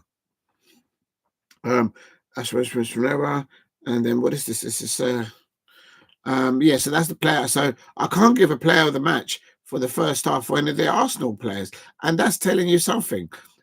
They seem to be passing the ball sideways and backwards when they get the possession, but when the Juventus women get hold of possession of the ball as a neutral, they seem to be in the tendency of thinking, you know what, let's go for this. They're at home, they're under pressure, they've got an interim manager in Renee, let's put the pressure on, and that's what they're doing. Van der Schaar has also been tracking deep in to help out in the midfield areas to stop the Arsenal build-up play. So it's oh, big up to you. I hope so. Oh, big up to you. You did that. Oh, that's wonderful. Thank you, Steph. That means the world. Thank you very much. Right, I'm just going to put this in there. UEFA Champions League. UEFA Champions League. That's it, I suppose, isn't it? Oh, I better put at who do I put at Arsenal, I suppose. At Arsenal, at Juventus women. Surely there's an Arsenal women's site. At Arsenal, there it is, Arsenal women, and at Juventus. There we go. And at UEFA. UEFA Women's Champions League. And what's the other one? At FC. Come on, Crystal Palace women. Let's get into the Champions League next season. Well, you can do it. And we can face the likes of Juventus and all the likes up there. We can do it. And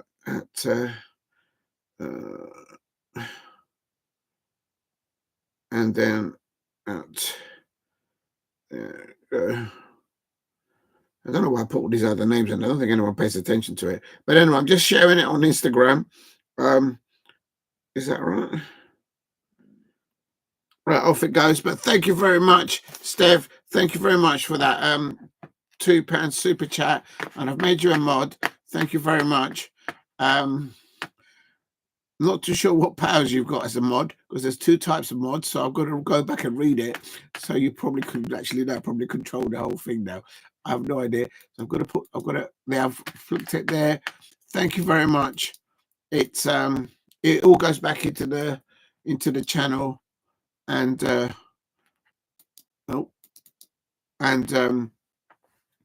yeah, that means a lot. That's the first to ever super chats there. Thank you. That's and there he goes. It says it's the first super chat, so that's why it's the first one. And you've just done a £2 one for the second one. Thank you very much. I take my hat off to you. And I know you're Chelsea, and I know I've said some bad things about Chelsea. And all right, I'll put my hands up. But still, I just say that when it comes to the when it comes to transfers, the way Chelsea both, I mean, look at the squad in there that Chelsea women's have. It's that they've got plan A, plan B, and plan C, and on top of that, all their players, they can play in different positions. That Sonia Bombast that has at Chelsea FC women's team is absolutely phenomenal. They're going to do bits this year. Hopefully this year they'll be able to get over that winning line in the UEFA Women's Champions League. I think it's the only trophy that's eluded, that had eluded Emma Hayes there before she went over to take off. And it's, I say, and when it comes to the men's, I'm telling you, the way when it comes to the transfer, when the men, Chelsea FC in the men's, they slammed the door on Margahi. They slammed the door on Ebrieze. They slammed the door on Michael Olise. And I'm not even, you know what I mean? Those three players. And every time the transfer window comes around, and I've got you Chelsea as a dark horse to get into the Champions League. But I think if you can avoid injuries, you could give Liverpool and City a run for their money come towards the end of the season. It depends how the New Year's and the Christmas period go there. But I tell you, in January, I swear, if you land Mark Gahey or Ebrieze or even or any of our players, I'll tell you something, I'm going to lose it. I mean, it's just the jamminess of the way Chelsea have done the trial. Look, for goodness sake, you cannot sign any more players at Chelsea FC, both for the men or the women, because I'm telling you, you cannot fit them in your changing room. Like literally, you can't. You're all standing there like emperor penguins in your changing rooms like this. They're going to change your mascot at the Chelsea at the bridge from the lionesses and the lion. They're going to change them into emperor penguins because they can't move. They're going to change. Real talk. But big up to you. Thank you very much for that £2. Listen, I've got some crisps here. I'm not going to show the packet because I might get in trouble, but I do have some crisps here. I've got some smoky bacon and some roasted chicken, but they don't smell right. So I don't know why I'm going for that. I'm going to put away that roasted chicken. So yeah, imagine that, innit? Gary Lineker. No, but you know what? Gary Lineker's doing well on this podcast and all that stuff. So I think all these ex football players, they're doing their own. They're creating their own social media companies. They're creating their own production companies, and they're sending out, because obviously they've got their connections. So it's oh wait a minute, I shared this. So what do I do now? Pin to profile. And what else do I put in here?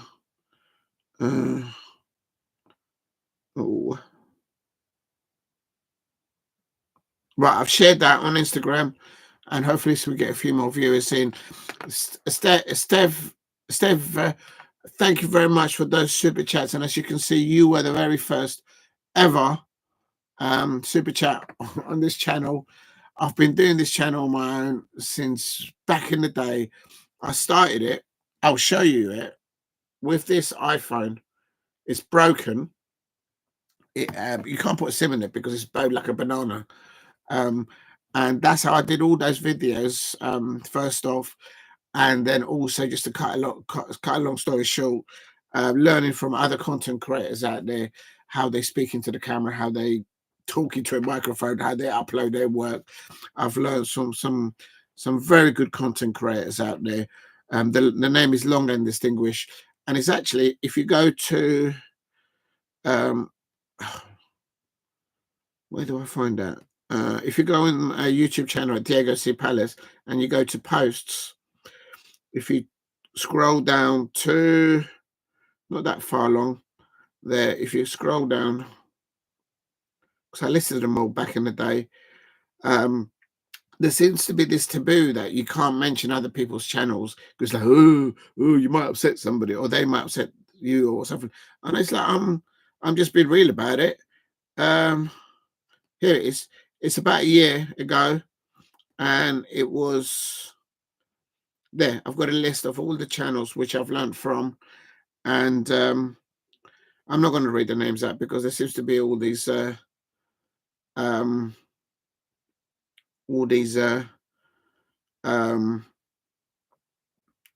seems to be you're not meant to mention other channels. So I'm not sure what you're supposed to do, what you're not supposed to do. They don't give you a manual. They don't. But I have learned from the good and the bad and the ugly of content creators out there. And you, Steph, you are the very first person to put a super chat there. And believe me, to do it with this busted old phone, I have upgraded. I went from one of these to one of those. And the people at the Apple shop in Covent Garden, they were like looking at me. He's like, "Is this guy?" They were looking at me like if I was a dinosaur. It's like, how do you go from one of these phones, broken poor old thing, to one of these? And then that's when I started then to be able to do some of this stuff that I'm doing now. So thank you very much. I'm chucking it all in there, and there's a lot of work that I've got to do. But believe me, I've just over a year to be monetized and to do it. What is today? 21st of November at 9:00 p.m. Me losing my voice. You have to start somewhere. Oh, thank you very much. I don't know what I'm doing here. I forgot about the chat. That's the other thing. When I went first live, Steve and Steve RFC, you were the first one. Good evening, Steve. Thank you, Steve. I remember I went live at Selhurst Park. And not inside the stadium, because I'm pretty sure you're not allowed to go live inside the actual stadium, but just outside it on the street. And I was doing a sort of a build-up, and I totally forgot that there was a chat until like about 40 minutes into it. I was like such an amateur, and then I saw you lot there in the chat. Steve, big up to you, Steve. I said good evening. I hope you're well. Stay warm. I'm getting better. I've got a bit of a cold. So I'm drinking just milk just to get my voice back. And what an evening. After a year and a bit, getting the channel monetized. There's my first super chat and the second one as well. So thank you very much, Steph V. I'll plug it all in, and I'll go get myself a packet of tunes or for my throat. So I can do another live stream tomorrow. Oh my days, my voice is great now. Right, hold on a minute. Let's go back to the match. What else do I do? Oh yeah, no, the second half is starting now. Let me just move the crisps out of the way. I've got a load of rubble here of crisps. I've got to move it out of the way.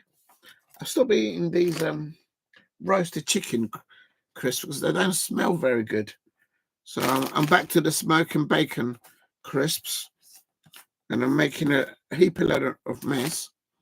Right, let me just quickly go into it. Oh Lord, a minute. It's still 0-0. It's Arsenal women 0, Juventus women 0. And just give you a quick recap. The first half, first 5 minutes, Arsenal women on the ascendancy. The first 5-6 minutes, then the Juventus women went back in, and they got a bit of momentum. Then the Arsenal women got a bit of possession. The player of the first half is the left back for Juventus. It's a young player called Krumbingel, number 27. I have no idea who she is or where she's from. I'm going to search it up, because she's actually stopping Arsenal any attacking play down their right-hand side. So therefore, all the attacking play for Arsenal have been on the left-hand side. The Arsenal women players, for me, in the first half, as a neutral looking at this match, and my prediction is an Arsenal 3-0 win, by the way, before this match. So I'd like Renee to get the job from interim into her first job. As an outsider looking into that club, I think she can do the job. But hey, Arsenal fans, what they think of Renee Slegers. But for me, in the first half, the Arsenal women seem to be moving sideways too much when they got the possession and pushing back. I don't understand why Leah Williamson is taking all the goal kicks. I know they've got a young Netherlands goalkeeper, the Arsenal Van Domselaar, but I'm sure she can kick the ball out. But I don't understand that. But Juventus women now have got a corner as an example. When the Juventus women got the ball in the first half and they got the possession and they did a pass, they didn't look to pass sideways or even backwards. It was like, let's get at them. Let's play at them. They're at home. They've got an interim manager. Let's apply the pressure. There has been no substitutions as I can see thus far. In the substitutions bench, you've got the likes of Alicia Lichman. So they've got options as Juventus women to bring in additional width, their attacking width play to their attack. And but I think the manager there, the Italian manager, who's got, I can't lie, he's got a decent suit. You know, he must have a good tailor with being Italian and all that. Massimiliano Canzi. God, he must have had a nightmare at school. Massimiliano. I mean, I suppose if you've been brought up in Sicily, you know, it's all the norm, I suppose. But Massimiliano, that's over 12 letters in the first name. But anyway, Massimiliano Canzi, the Juventus manager, with a very decent suit and a black polo neck, very smartly dressed, in my say so myself. He's really frustrating the Arsenal players at home at the Emirates, and it's a good turnout of Arsenal fans there. And for me, the match needs a goal. Whoever scores it first, it's just going to go for it either side.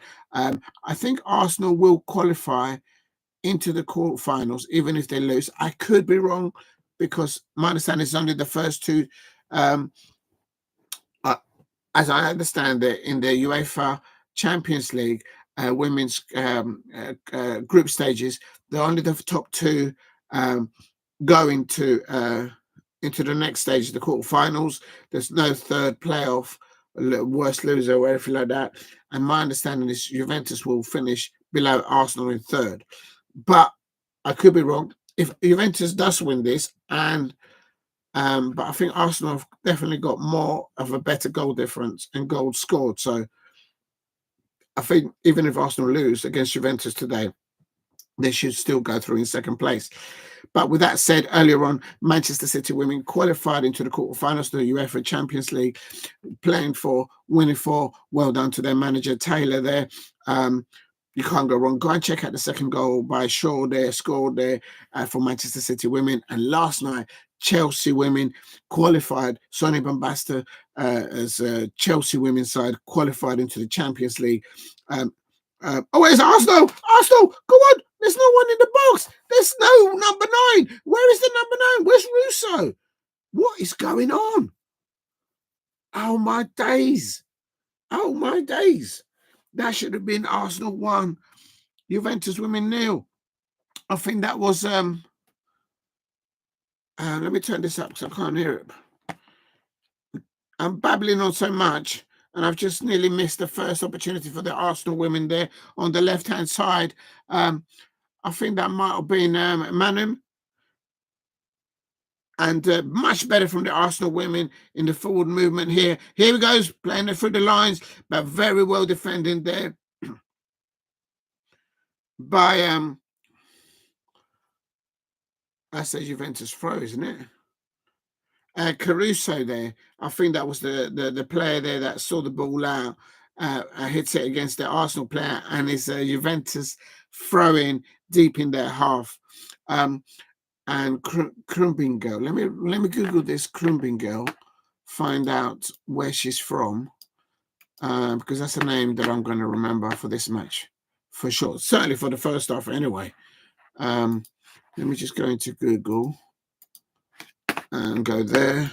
It's just a goal kick for Arsenal women this time.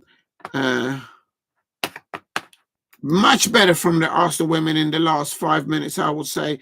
Coming up to 55, 56 minutes. I might be behind. Oh, she's from Germany. Her first name is Paulina. Paulina Krumingel. Let's see how, yeah, that's her. Let me see how young she looks. Just 24 years old. Right.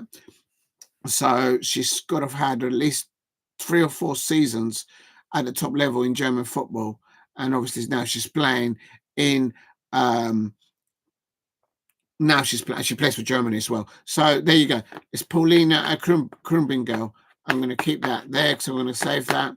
And but it's a lot better from the Arsenal women now in the second half.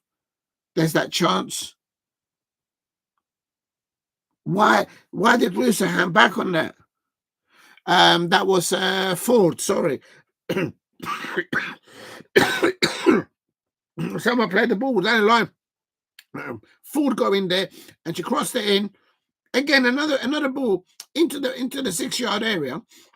That was Russo crossing the ball, and there's no one attacking the ball. The Italian. Oh my god, my voice. Wait 1 minute.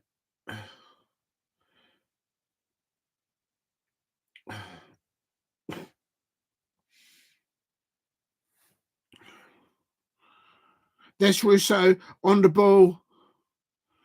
I'm not sure this crips are helping my cough. I think they're making it worse.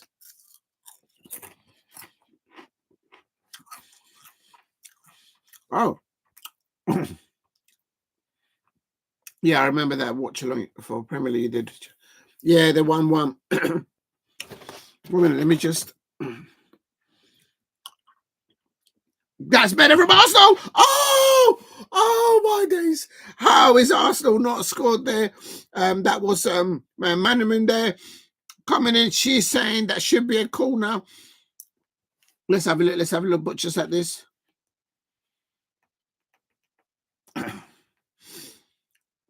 What a pass there!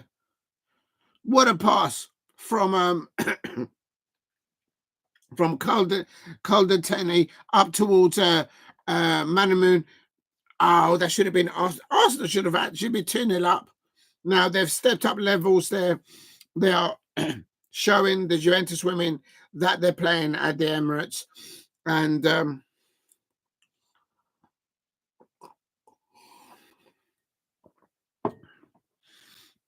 oh, I think that's a bit better. I can hear the atmosphere at the Emirates. The Arsenal women and fans, home fans, are backing their players, supporting their players. As always, there, and my stream is just frozen. Oh, so I don't know what's going on. Just bear with me. I hope it's still 0-0. Oh my days. Oh.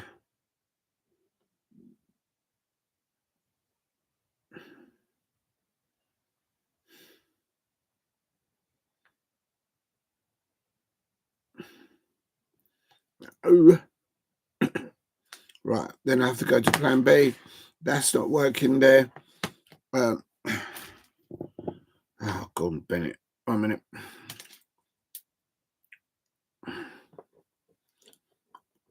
Right, let's go back here. What do I have to do? I have to go there. Oh, you can't even listen to it. Are you mad? No way. You've got to be able to listen to it. Oh, there it is. Okay, here we go. Plan B. Plan B. Still 0-0 at the Emirates Stadium. Caldentey on the ball.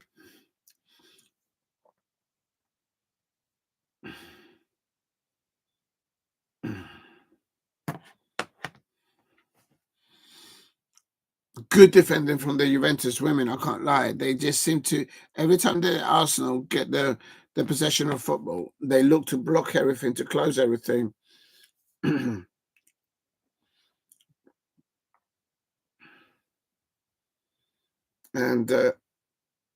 oh, no, they're still not working.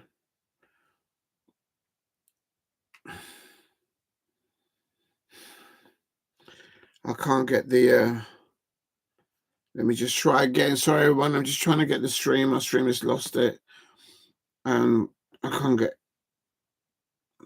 let me try this one again.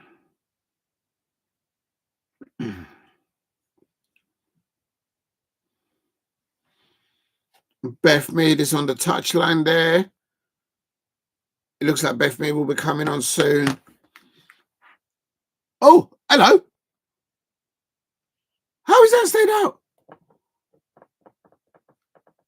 Oh, is that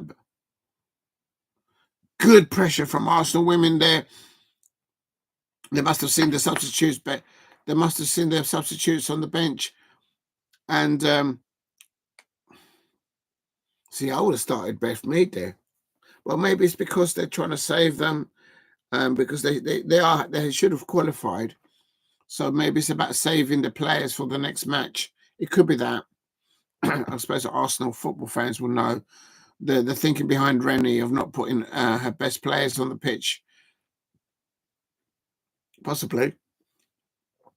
Krumbingle down the left-hand side. Van der Sar stopping the ball. Van der Sar is just saying to her midfielder, play the ball over, and I'll run onto the ball. You can see that. I'm sure that's what she's signalling.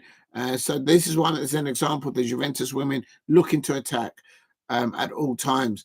Please keep hitting the likes and subscribe at Diego C. Palace. I've lost the stream again. Oh, why are you doing this, man?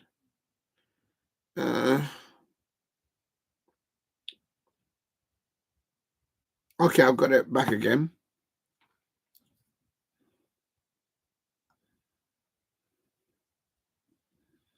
Let's try that one.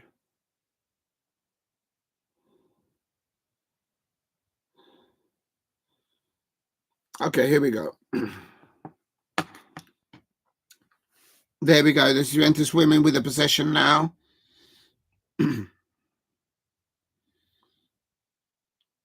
Chat's there.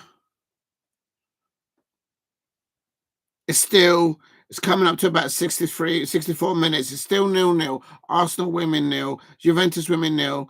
Anything can happen. Arsenal now breaking on the right-hand side. Referee, that's a foul. Surely. But this is a go. That was Krumbingle, the Paulina Krumbingle, very good player there. And this is the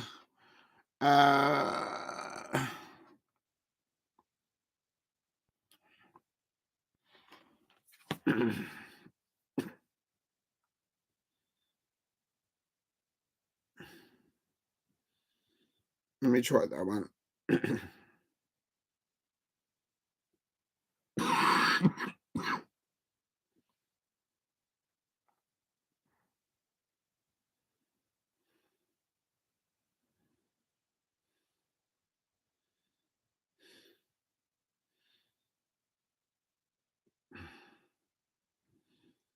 Oh my God! How did Arsenal not score? They're just showing the replay of that, but it's going to be it's going to be 4 substitutions, I think.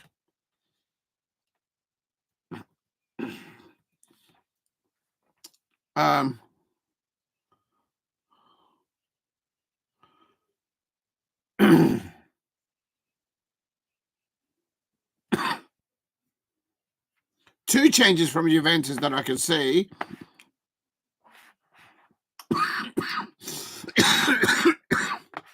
Excuse me, everyone out there. Oh yeah, I'm supposed to mute it when I'm. Who's like to score? Arsenal did with 4-0. My prediction for this was Arsenal women 3, Juventus 0. But in the first half, there's 2 players coming off for Juventus, and Beth Mead. I would have started Beth Mead from the start, but I think the only thing I can think of is Renee Scott. Thinking of the this is a different quality of player now. Beth Mead coming on. You can't. How do you defend against Beth Mead? She's prolific, both when she plays for Arsenal and when she plays.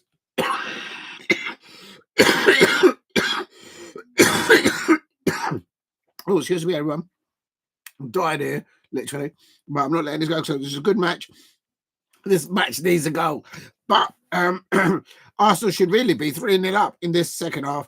They've had 3 good opportunities. One very good one just a minute ago, There's the Arsenal players now on the left-hand side here. I've got 66 minutes, 25 seconds. I don't know what clock anybody else out there's on. And Foord's come off and Mead has come on for her. And Maanum has come off. And Blackstenius has come on for Maanum, the Arsenal player. That's McCabe on the ball.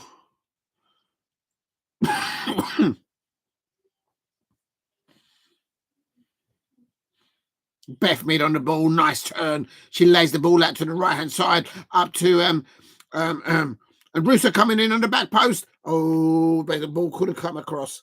This is a different Arsenal setup altogether. I tell you something, Steve, or anyone else in the chat, the Arsenal women are probably more likely to score now. The moment Beth Mead came on. So remember that Arsenal women have got an interim manager, Renee Slegers. And just a second, please.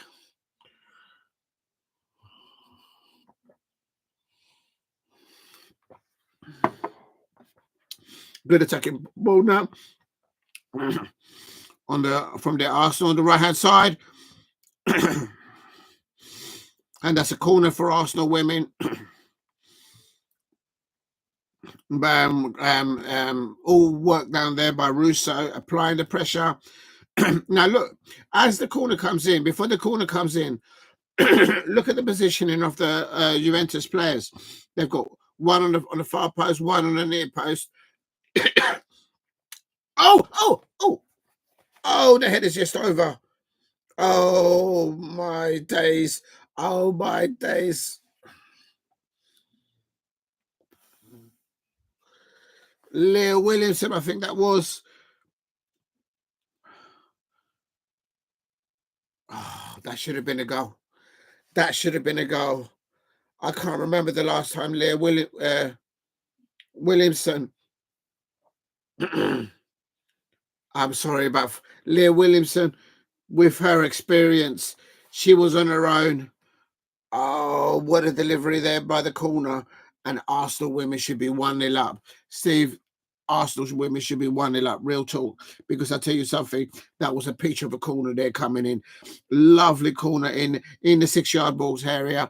The Juventus goalkeeper, Peyraud-Magnin, she couldn't get close to it. And this is the Jules on the right-hand side. And this is the player, Paulina Krumbingel, the German player. She done exceptionally well in the first half for the Juventus women, keeping the Arsenal women at bay from any attack down the right-hand side. Oh, Blackstenius there. She lost the ball there. And that's sloppy there, but she's just come on the pitch, so you can't. Blackstenius is the Arsenal player there, just dropping off into an offside position. With that said, the players were behind us, so how could she look down the line? She couldn't. Please keep hitting the likes and subscribe at Diego C. Palace. I do coverage for Crystal Palace women, Crystal Palace men, other Premier League teams. With a penny for a guy there, just there. We do also Champions League in the men's game, and as you can see in the women's game. And Russo, oh, she's offside.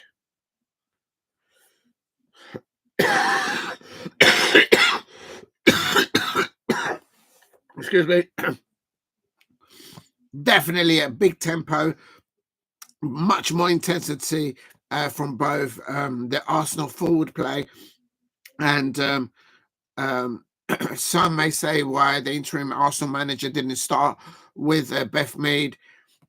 I could only think of is maybe just using the squad in there and the fact that they should really have qualified now. If I look at the tables now, quickly, if I could have a quick butchers at it, Arsenal women are on 7 points, having played 4. They've got a goal difference of +4. Juventus have played 4 and they are on 4 points. And as it stands with a 0-0. So Bayern Munich have qualified there with 10 points. They drew earlier on today against Valerenga. So here we go. 0-0. Oh, my phone just keeps collapsing. What is wrong with this phone today? Unbelievable. Please keep hitting the likes if you are new.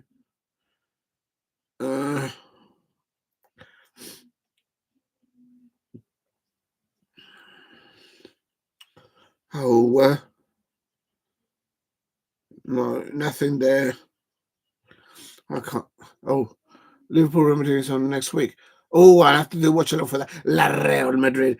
Oh, that's going to be a big one. I have to do a watch along for that. What day is it? And I'll have a look.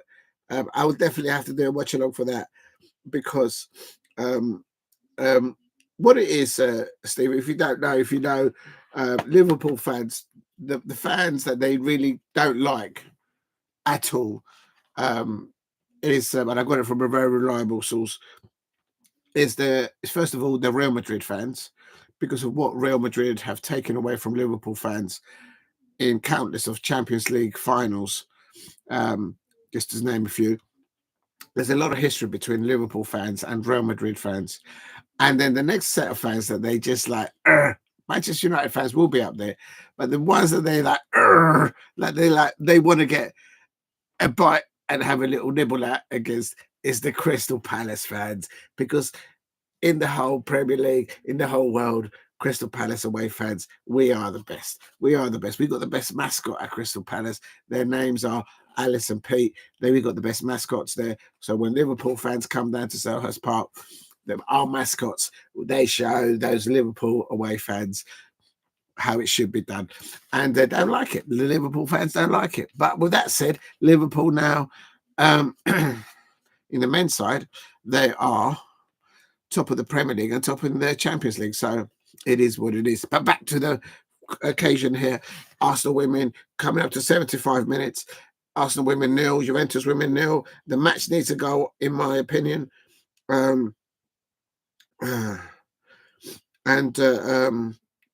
Beth Mead has made a difference on the match. Oh, I've got the stream back on. I'm on 73 minutes.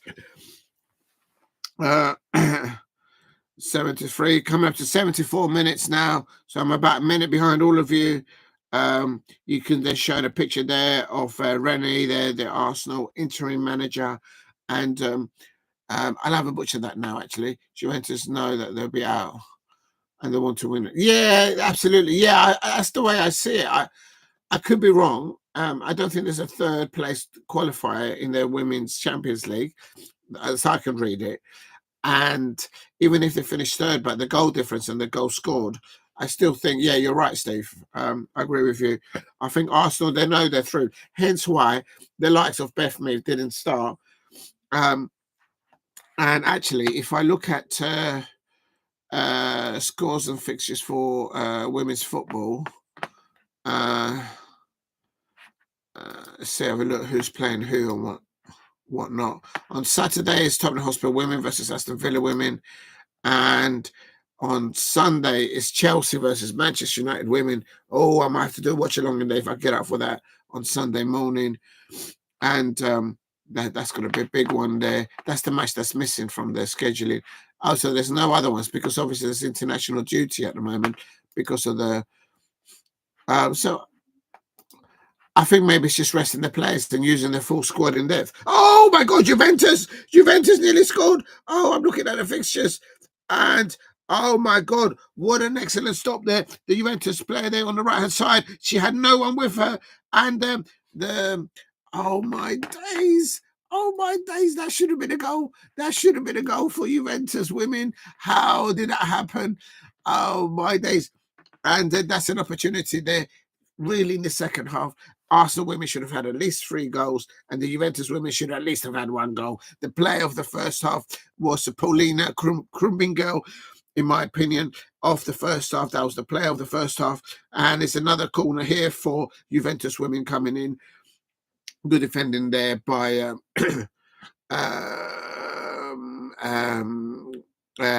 Mariona, the Arsenal player. And they look like they're going to play it short. So both teams making substitutions earlier on for attacking players and wide players. And they've played at shoulder. Juventus women. They should have really been winning 1-0 now, right? And to the back post. Good defending there on the back post. Way now. Oh my days. Oh my days. That could have been a Juventus away goal. And it goes to the point that you're saying, Steve, that the Juventus know that they're just playing there with freedom. They're saying, right, let's just play. Let's just learn from this experience. Let's push levels here. And the Arsenal players there's a bit of afterwards there. And Williamson there, passing it out wide there. Fox on the right-hand side.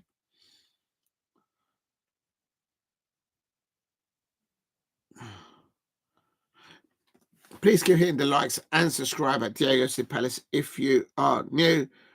And here we go. It's a crossing by the Arsenal player in the back post. And not a very good clearance, I have to say, by Paulina Krumbingel. That's the very first time I've criticised. But the ball still well defended there. Arsenal there with the press there against the Juventus. They're moving the ball out to the right-hand side. That's Russo. Is that Russo? I wish this camera would zoom in. I can't see. The difference, the moment that Beth Mead came onto that pitch for Arsenal, it just transforms the sides. And it's Peyraud-Magnin, the Juventus goalkeeper there with the ball, well gathered there, and good tempo, good pressing moves from either both the Arsenal attacking players and the Juventus players. It's not exactly end to end at the moment. We're coming up to 79 minutes, but Arsenal here now with better possession. And it's just something when you get a player with the quality of Beth Mead coming on your side, they will naturally just the confidence levels just go up. And their position, they've got tired legs. Literally, they're playing 1, 2, 3, 4, 5 at the back at Juventus at the moment. And I'm not surprised if you're going to have a Beth Mead coming at you. Oh, I think there's another substitution here. Russo's coming off. She could have had 2 goals. And Russo's coming off. And who's that? That's Hurtig. Hurtig coming on. So if they get a set piece, she's really tall, so that should be good. McCabe there on the ball there. She's going to do a throw in there. Beth Mead is giving instructions there. I wouldn't have taken Russo off, but I think she's just worked her. She's left absolutely everything on the pitch. So fresh legs, different dynamic there with Hurtig. They're coming on for Arsenal. Gives them a different type of approach for attacking play. Certainly on set pieces, I would have thought. Here we go. Oh, Beth Mead nearly getting there with a cross there, having the ball been crossed there. So, made no mistake about it. Both sides want to win this match. And at the moment, it's Arsenal women 0, Juventus women 0 in the UEFA Champions League group stage. Arsenal should go through on points and on goal difference. But a very good match there, certainly in the second half. In the first half, as I said earlier on, I'm giving the player of the match to Paulina Krubingel, the left back from Juventus. And here, but now in the second half, on the Arsenal attacker, always just attacking now on the right-hand side. And the ball whipped in from deep in to the back post. And Hurtig, the substitute, Hurtig, free header. Oh, she was just left off the post. Just left on the post. Arsenal fans out there, how close can you get? I told you on balls coming across, she's very tall, and the Juventus defenders can't defend against her. Let me actually find out, because I don't actually know her first name, and that's a bit rude. So, Hurtig. So, how do I... Oh, I can't believe I just did that. There we go. Let me just find out. So when you get something that you want to find out something, just from Sweden. Oh, lost the stream now. Lena Hurtig, and she's very tall, and she's adding a different dimension to the Arsenal attacking play brought on by the interim manager. And it's still 0-0. Arsenal now controlling the midfield area, switching the ball out to the left-hand side. And literally, Juventus women, I can count them. They've got 1, 2, 3, 4, 5. They're playing 5 at the back. When they're in defensive mode, Juventus player, oh, she's offside. Oh, my days. Oh, my days. Oh, my days. The Juventus forward player there nearly beating the offside track. Oh, she should have looked down the line. That's carelessness. She had the player in front of her, and they're taking off their best player. Oh, I don't agree with that. Well, I don't know. The Juventus have just substituted their best players, certainly in the first half. Paulina Krumbingel, look out for that name in the World Cup. She plays for Germany. Very solid a left back. But if anything, she's attacking left winger and very good when she comes in the midfield as well. Very all-round player. But in the second half, the moment that Beth Mead came on for Arsenal, the momentum, the system, the play is just completely transformed. Russo's left everything on the pitch. He's been substituted. Coming on for her has been Lena Hurtig. She's a lot taller. She has a different dimension to the Arsenal. And there's Arsenal on the white post. She crosses it in. Oh, my days. Oh, my days. How did she miss? Oh, my days. Lena's just missed a sitter. Oh, my days. Arsenal women fans, what is happening there? I'm embarrassed just looking at it. I'm a Crystal Palace fan. I tell you what, I hope the Arsenal women attack like this against us because, oh, she had an open goal. The goalkeeper was not in the goal. Lena Kurtenbig had an open goal. The ball, in fact, she was actually running at the goal too quickly. Oh, my days. That's one not to watch back. Oh, my days. She had an open goal. There was no goalie. There was not even a fly or a pigeon coming across. There was nothing in front of her. There was an open goal. She was perhaps running to the goal too quickly. And, yeah, my prediction 1-0 is no good. I predicted Arsenal women 3, Juventus women 0. And but I will say this though, Steve. I think there is a goal in this, and I think Arsenal will score it. Well, they can't get any closer. Lena Hurtig, the Swedish player, she will have nightmares tonight when she thinks back of how did she miss that opportunity. She'll probably score a more difficult goal now. And her confidence will now be on the floor following that.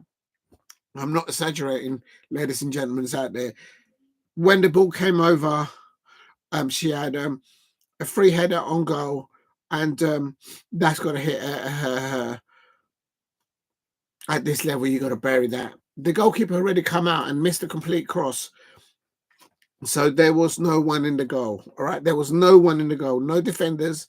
There was not even a little fly flying across or a pigeon flying across at the Emirates.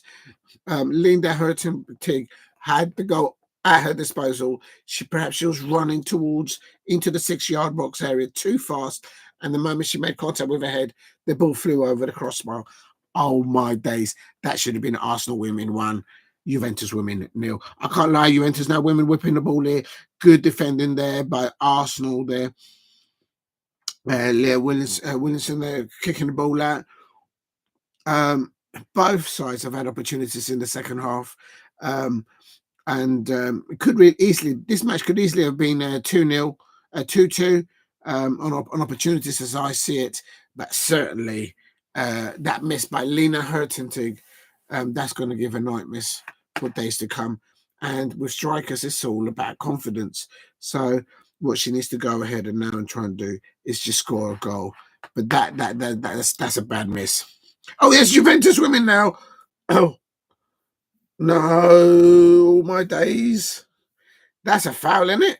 Oh, my days. There is a foul in a very dangerous area here. There is an Arsenal player down injured. Their captain, Williamson, has gone over.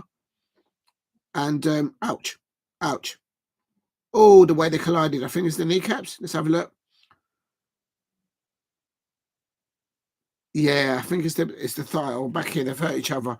They both collided with each other. The Arsenal players is getting treatment. I think it might be a back problem, and I think that's when they have to be careful because you can see the medics holding a head. Bosana there. Please give him the likes and subscribe at Diego C. Palace. And a massive thank you to everyone in the chat thus far. We are, I don't know what time we're on the we're coming up to 90 minutes. The moment Beth Mead come on as a substitute for Arsenal women, it's just a different. We've all been on the pitch. We've all had a little kickabout, and you know when you got if you're not your best players, do you place bets on football, Diego? No, I don't. I'm not a betting person. You know what though, Steve? The fact that you and I, you've changed your you changed your picture. I'll have a look at that in a minute. I tell you what, Steve. Oh, I missed Steph. I'm going to say somebody, Steph. Steph. ST. My prediction. Your prediction was 1-0, and they've gone 1. Do you place bets on football? No, I don't. I'm not really a betting person, but I tell you what, with Steve RFC, I'm getting pretty good at predicting Scottish Premiership matches. And you must be ahead. I haven't seen it. Oh no, I'm going to hold on to you. Oh, there you go. I did say that Arsenal will be more likely to score, but I tell you something. I hope the goal scorer for Arsenal is Lena Hurtig. My stream is just locked up. No, I got it back. I got it back. Thank you very much. Big up to you, STE. And here we go to Arsenal. Flick of the ball there. And the defender kicks it back. So Arsenal, I'm like 1.5 minutes behind you. Oh my days. It's probably my voice carrying behind. Real talk. But Arsenal in the second half with Beth Mead on, completely different transformational sides. And here comes the ball on the right-hand side. It's crossed it in there. And yes, I told you.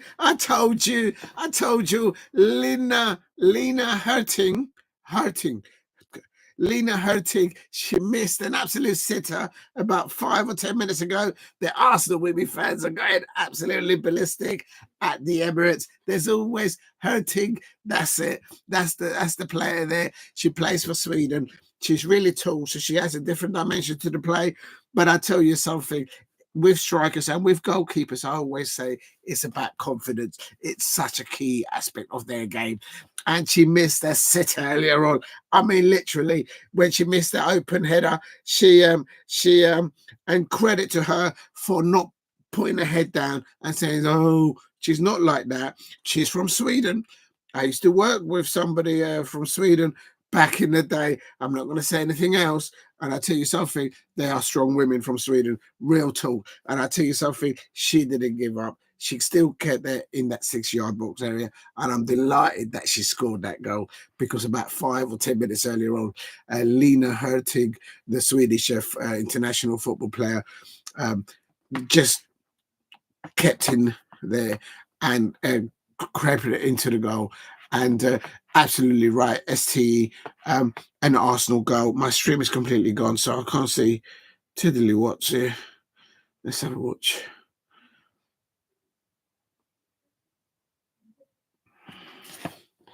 Oh,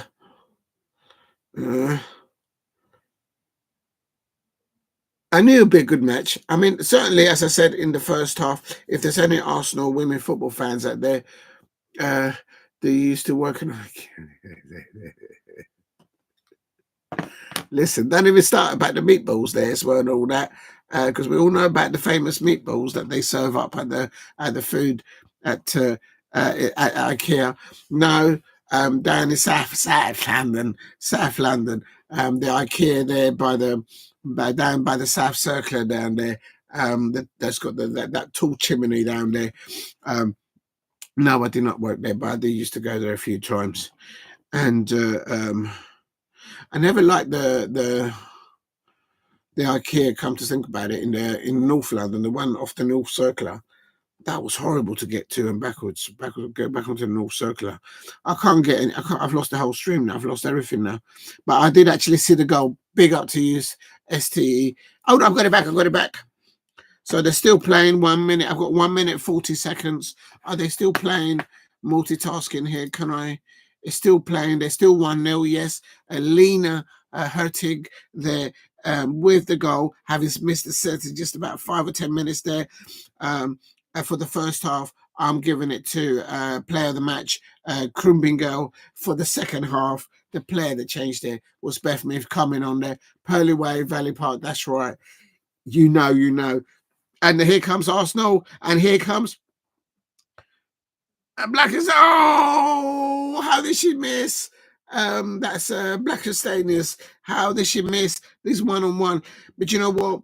You don't win the trophy here, I suppose. This will give them food for thought, the Arsenal forward players, in the sense that this will give them, we can do this better, and they'll be practicing, no doubt, the Arsenal women's team. And of course, there's that uncertainty because they don't have a permanent manager. Of course, at the moment, they've got an interim manager of Renee Slegers. And for me, I think she should get the job.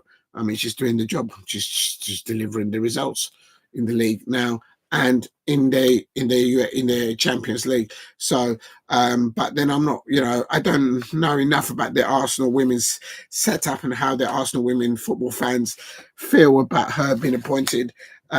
Given how crucial it is that they will probably want to peg back Manchester City and Chelsea women back into their place. So but here's Arsenal still trying to get another one. Yeah, Purley Way there, and but I didn't used to work at IKEA. You always go into IKEA, and whenever you come out of IKEA, you always come out with a trolley full of stuff that you never went in there to get. That's always the way. I think they design it. I haven't said that, I haven't been for years, I have to say. I'm just pouring some milk here. Let me just close this before I spill this and cool scenes. I'm drinking milk because my throat is literally gone. I'm surprised that anyone out there can hear me. Oh, big up to you, ST.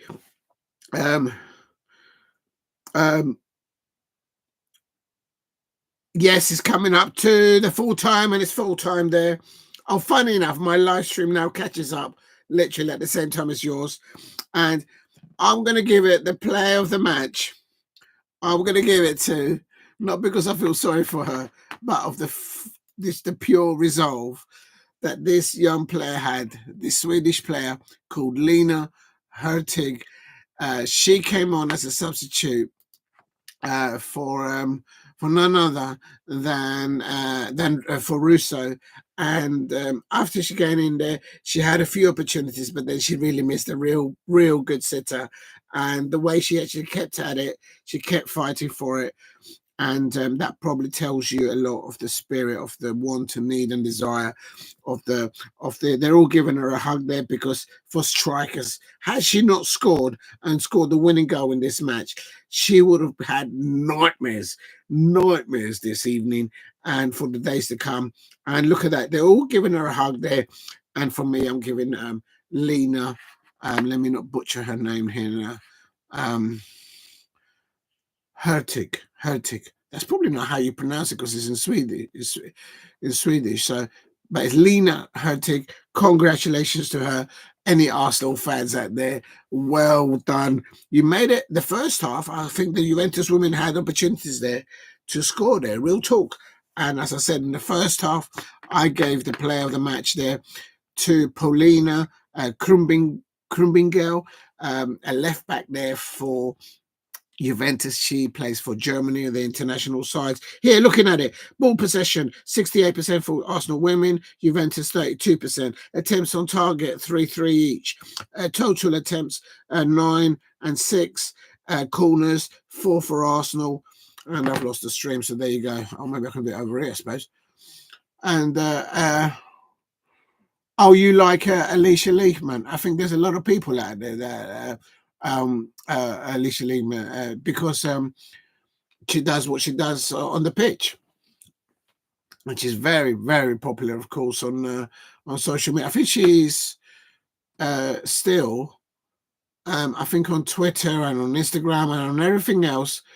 Now you're gonna get me into trouble, ST, and you're gonna get me into trouble. I'm not. No. Let me just try and go to. I just want to see what picture you've got. Oh no, you've got a Drogba picture. Oh no. I can't have that. And you're a mod now. I've made you a mod now, so I can't unmod you. Can I? I don't even know.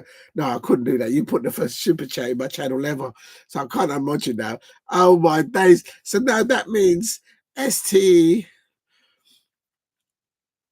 is put a picture of Drogba. I mean, Didier Drogba. I mean, no. Oh no. I'll just subscribe to you. I can't believe you just done that. ST, Steph, you, I mean, it's like you're giving me a nightmare here. I've just looked at the picture. I managed to go into YouTube and go into the picture. And you've got a picture of this here, Drogba, lifting up. I think that could be the Champions League trophy.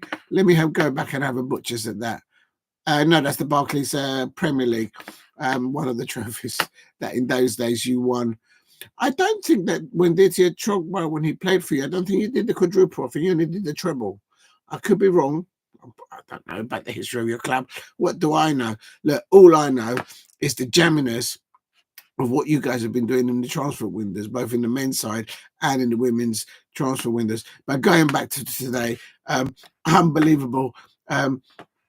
Alicia Leachman, I'm surprised. No, you know what? They didn't need her in the first half. I think the Juventus women kept Arsenal women at bay in their progress. In the first half, the Arsenal women, when they had the possession, they were playing sideways and playing ball backwards, which is very unlikely for them to do that in the Emirates Stadium. The home crowds were not liking that. They're very expectant of their levels. But in the second half, the moment that Beth Mead came on, oh my days, you can just feel it. As a neutral, I could feel that the side was like, right, let's just go for it. Let's just do this. They had an opportunity. Linda Hurtig missed a sitter. There was an open goal. The goalkeeper was in no man's land. There was an open goal there. Hurtig was coming in fast. If there's any excuse for her, she was coming in so fast into the 6-yard area, and she's such a tall player, a very tall player. She's got to be over 6 foot or there and thereabouts. And Lena, she hit on the head and it went over the crossbar. There was no one in the goal, no defenders, no goalkeepers, not even a fly, not even a pigeon flying across, nothing, or a cat or a dog on the pitch, nothing. And the ball went up across the crossbar. And for strikers, that must have done her confidence no good at all. But she kept in there, and on 89 minutes to have the tenacity to get in there and then to walking the ball into the net after a calamity trial of defence from the Juventus defenders. None of them could clear the ball. She got in there. That's what strikers should do. And Arsenal women won, Juventus women 0, and they are now in the UEFA's Champions League. Very well done to them. They made it difficult for themselves in the first half. I think the interim manager for Arsenal, Renee Slegers, I've butchered her surname. If I do apologise. I don't know how to pronounce that surname. The interim Arsenal women's manager, I think, as an outsider looking into that situation there, I think she should get the full-time job there. But what do I know? The Juventus manager, Massimiliano Canzi. What a long name for a first name. He must have had nightmares as a young kid at school, in primary school, going into secondary, with a name with more than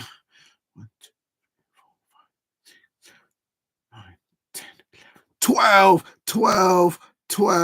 I'll say it again. 12 letters in his first name. Massimiliano. I mean, it's what a name! It's like a name from the Godfather or something.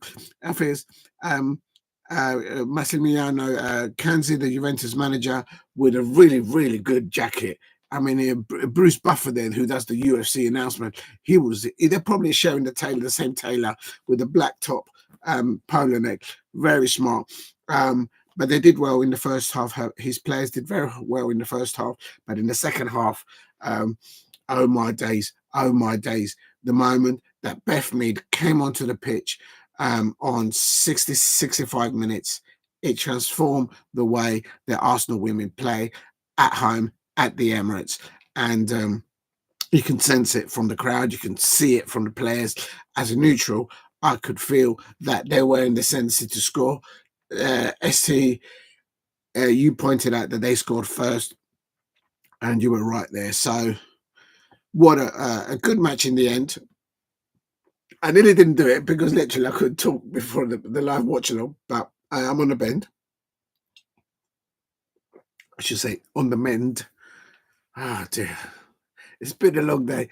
But anyway, I hope no one's listened to that. They'll probably clip that. Oh, my days. I'm going to get in trouble. But never mind. And well done to Lena Hurtig. I'm giving the player of the match to her. But I'm also going to mention another player, which is a Juventus player. And Paulina. Let me just double check. Paulina Krumbingel. She plays for the Germany national side, and she doesn't score goals. I'm just looking at her record, but she was the most effective player for Juventus, in my opinion, in the first half. So very well done to her, indeed. Right, let me just quickly go around to see what happened in Barcelona. Ay, Dios mío! Barcelona finished St. Paul's 1, Barcelona 4. I'm going to try and do this one in Spanish for anyone in the cheap seats in the back of the stalls. Kika Nazares metió 2 goles con Vicky López metiendo el tercero, y el 4 gol lo metieron con Alexia Puletas en 57 minutos, haciéndole para que las mujeres, para el equipo de Barcelona femenino, acabaron 4, y St. Paulton 1. And la que metió el gol para St. Paulton fue Magdal en el minuto de 59. Acabó el partido en la UEFA femenino Champions League. I just say group stage in Spanish. Grupo, estadio. Making this up as I go along. St. Paulton femenino 1. Barcelona femenino equipo 4. And let me look at the table there. I might have to do a watch along for a Spanish side. I have actually done a watch along for Atletico Madrid versus Real Madrid, and I did throw some Spanish in there. I might have to do one in Spanish and maybe attract some Spanish. I can't speak other languages, of course. I do try to speak the English lingo, but I'm getting there. Anyway, but so I might have to do that actually. Let me just go back. Right, there you go. Just want to confirm the results today. It's ended in the UEFA Champions League fixtures today. Valerenga 1, Bayern Munich 1. Bayern Munich qualify. Arsenal women 1. Juventus women 0. Arsenal women qualify there, as far as I know. Hammarby, they got a goal against Manchester City, making it 1-1 at one point. But that second goal from Shaw from Manchester City, go and check out that second goal.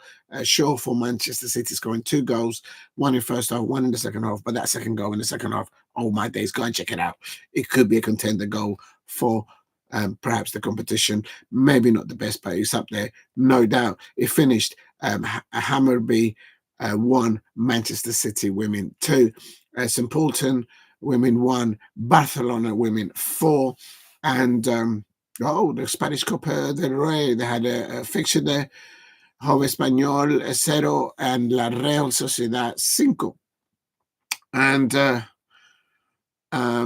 so in the tables, as I did it, quickly. How do I go to the tables? Why does it keep giving up the Premier? I'm such a dipstick. What do I press now then? Oh, I'm in the room.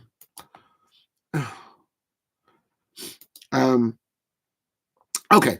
Group A in the Women's Champions League. Quickly, I'm not going to mention all the clubs, but just the top two. In Group A, it looks like Olympic Lyon AC have gone through with 12 points. Roma have gone through with 6 points, although on goal difference or goal scored. I don't know how they do it, but they're finished on 6. I don't know how that works. Chelsea women, congratulations to the Chelsea women. Congratulations to STE for player of the match. You're saying that Alicia Leachman was player of the match. She didn't even play. Oh my days! And you're giving look, you're gonna get me into trouble. You will. See, I'm getting sidetracked here. But anyway, Chelsea women, congratulations to them yesterday. They are through with a very good played for, won for. Well done, Sonia Bombasta there, who last year, of course, won the league with Lyon, Olympic Lyon AC, if I'm not mistaken. So she's always got pedigree and experience, hence why she's been given the role following Emma, who's now the manager for the USA's women's team.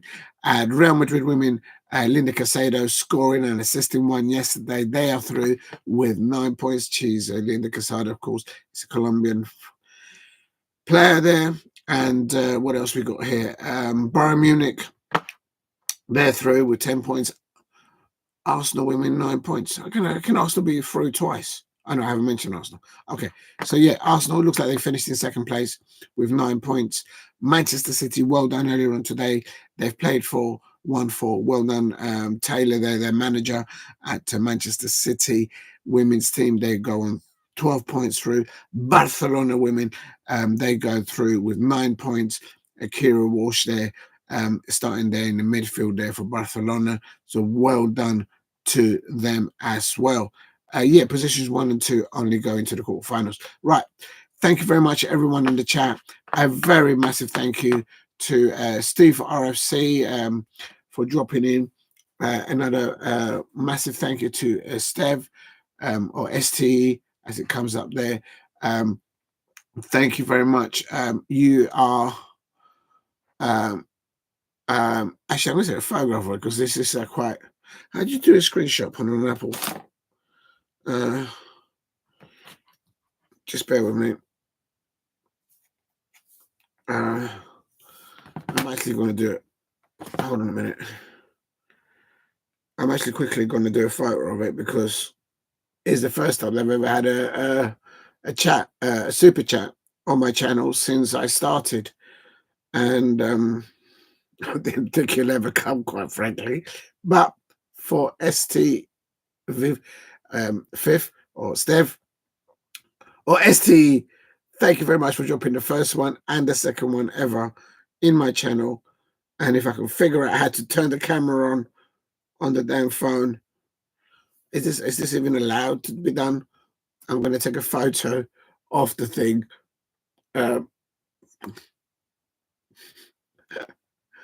My taste. I need to go out there and get a life. Real talk. I know people are going to be laughing at me doing that, but I don't care. I don't care. It's the first time I ever received a super chat, and it's absolutely. Thank you very much, STE. Believe me, you don't. I hope you do understand, but it's taking a lot of work getting there, and it means a lot. Let me just make sure I haven't missed anyone else in the chat. Who else we got in there? We've got that's it. Right. Last of all, congratulations to all the women's teams that have qualified into the Champions League. And I also want to mention, I would just love it. I would just absolutely love it for the Crystal Palace women. I know their target is not to get into the Champions League, this season. But in the short term and long term, I would just love for the Crystal Palace women with Laura Kaminsky to get to actually in the women's WSL.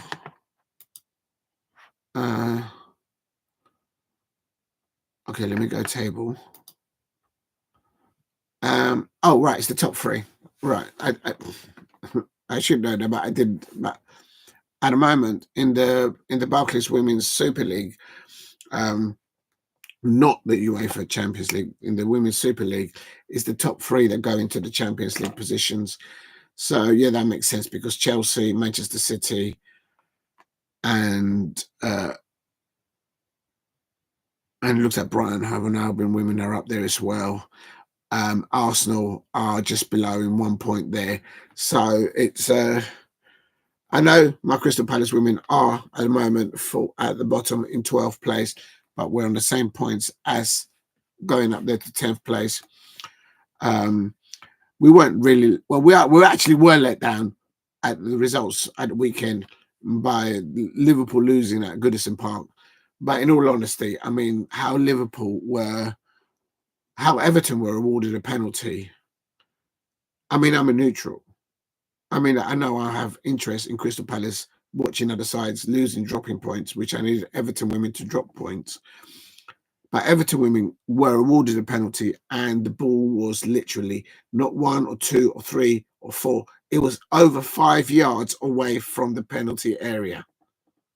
And somehow the referee and the liner, they didn't have VAR available, they decided to award the Everton women a penalty. The Liverpool manager, it's not the first time this happened to him. He's absolutely still fuming, and it's to the point where he actually doesn't fume anymore. It's like, it is what it is, quote. That's what he said. It is what it is.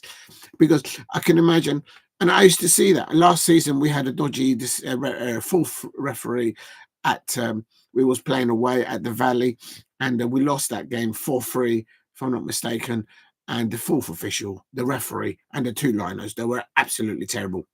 But that fourth official was absolutely, he shouldn't be anywhere near a football pitch for the men's football or for the women's football. Laura Kaminsky, I don't know how she kept her cool with that fourth official. I've actually made a video on that. Go check it out on the playlist for women's football in my channel.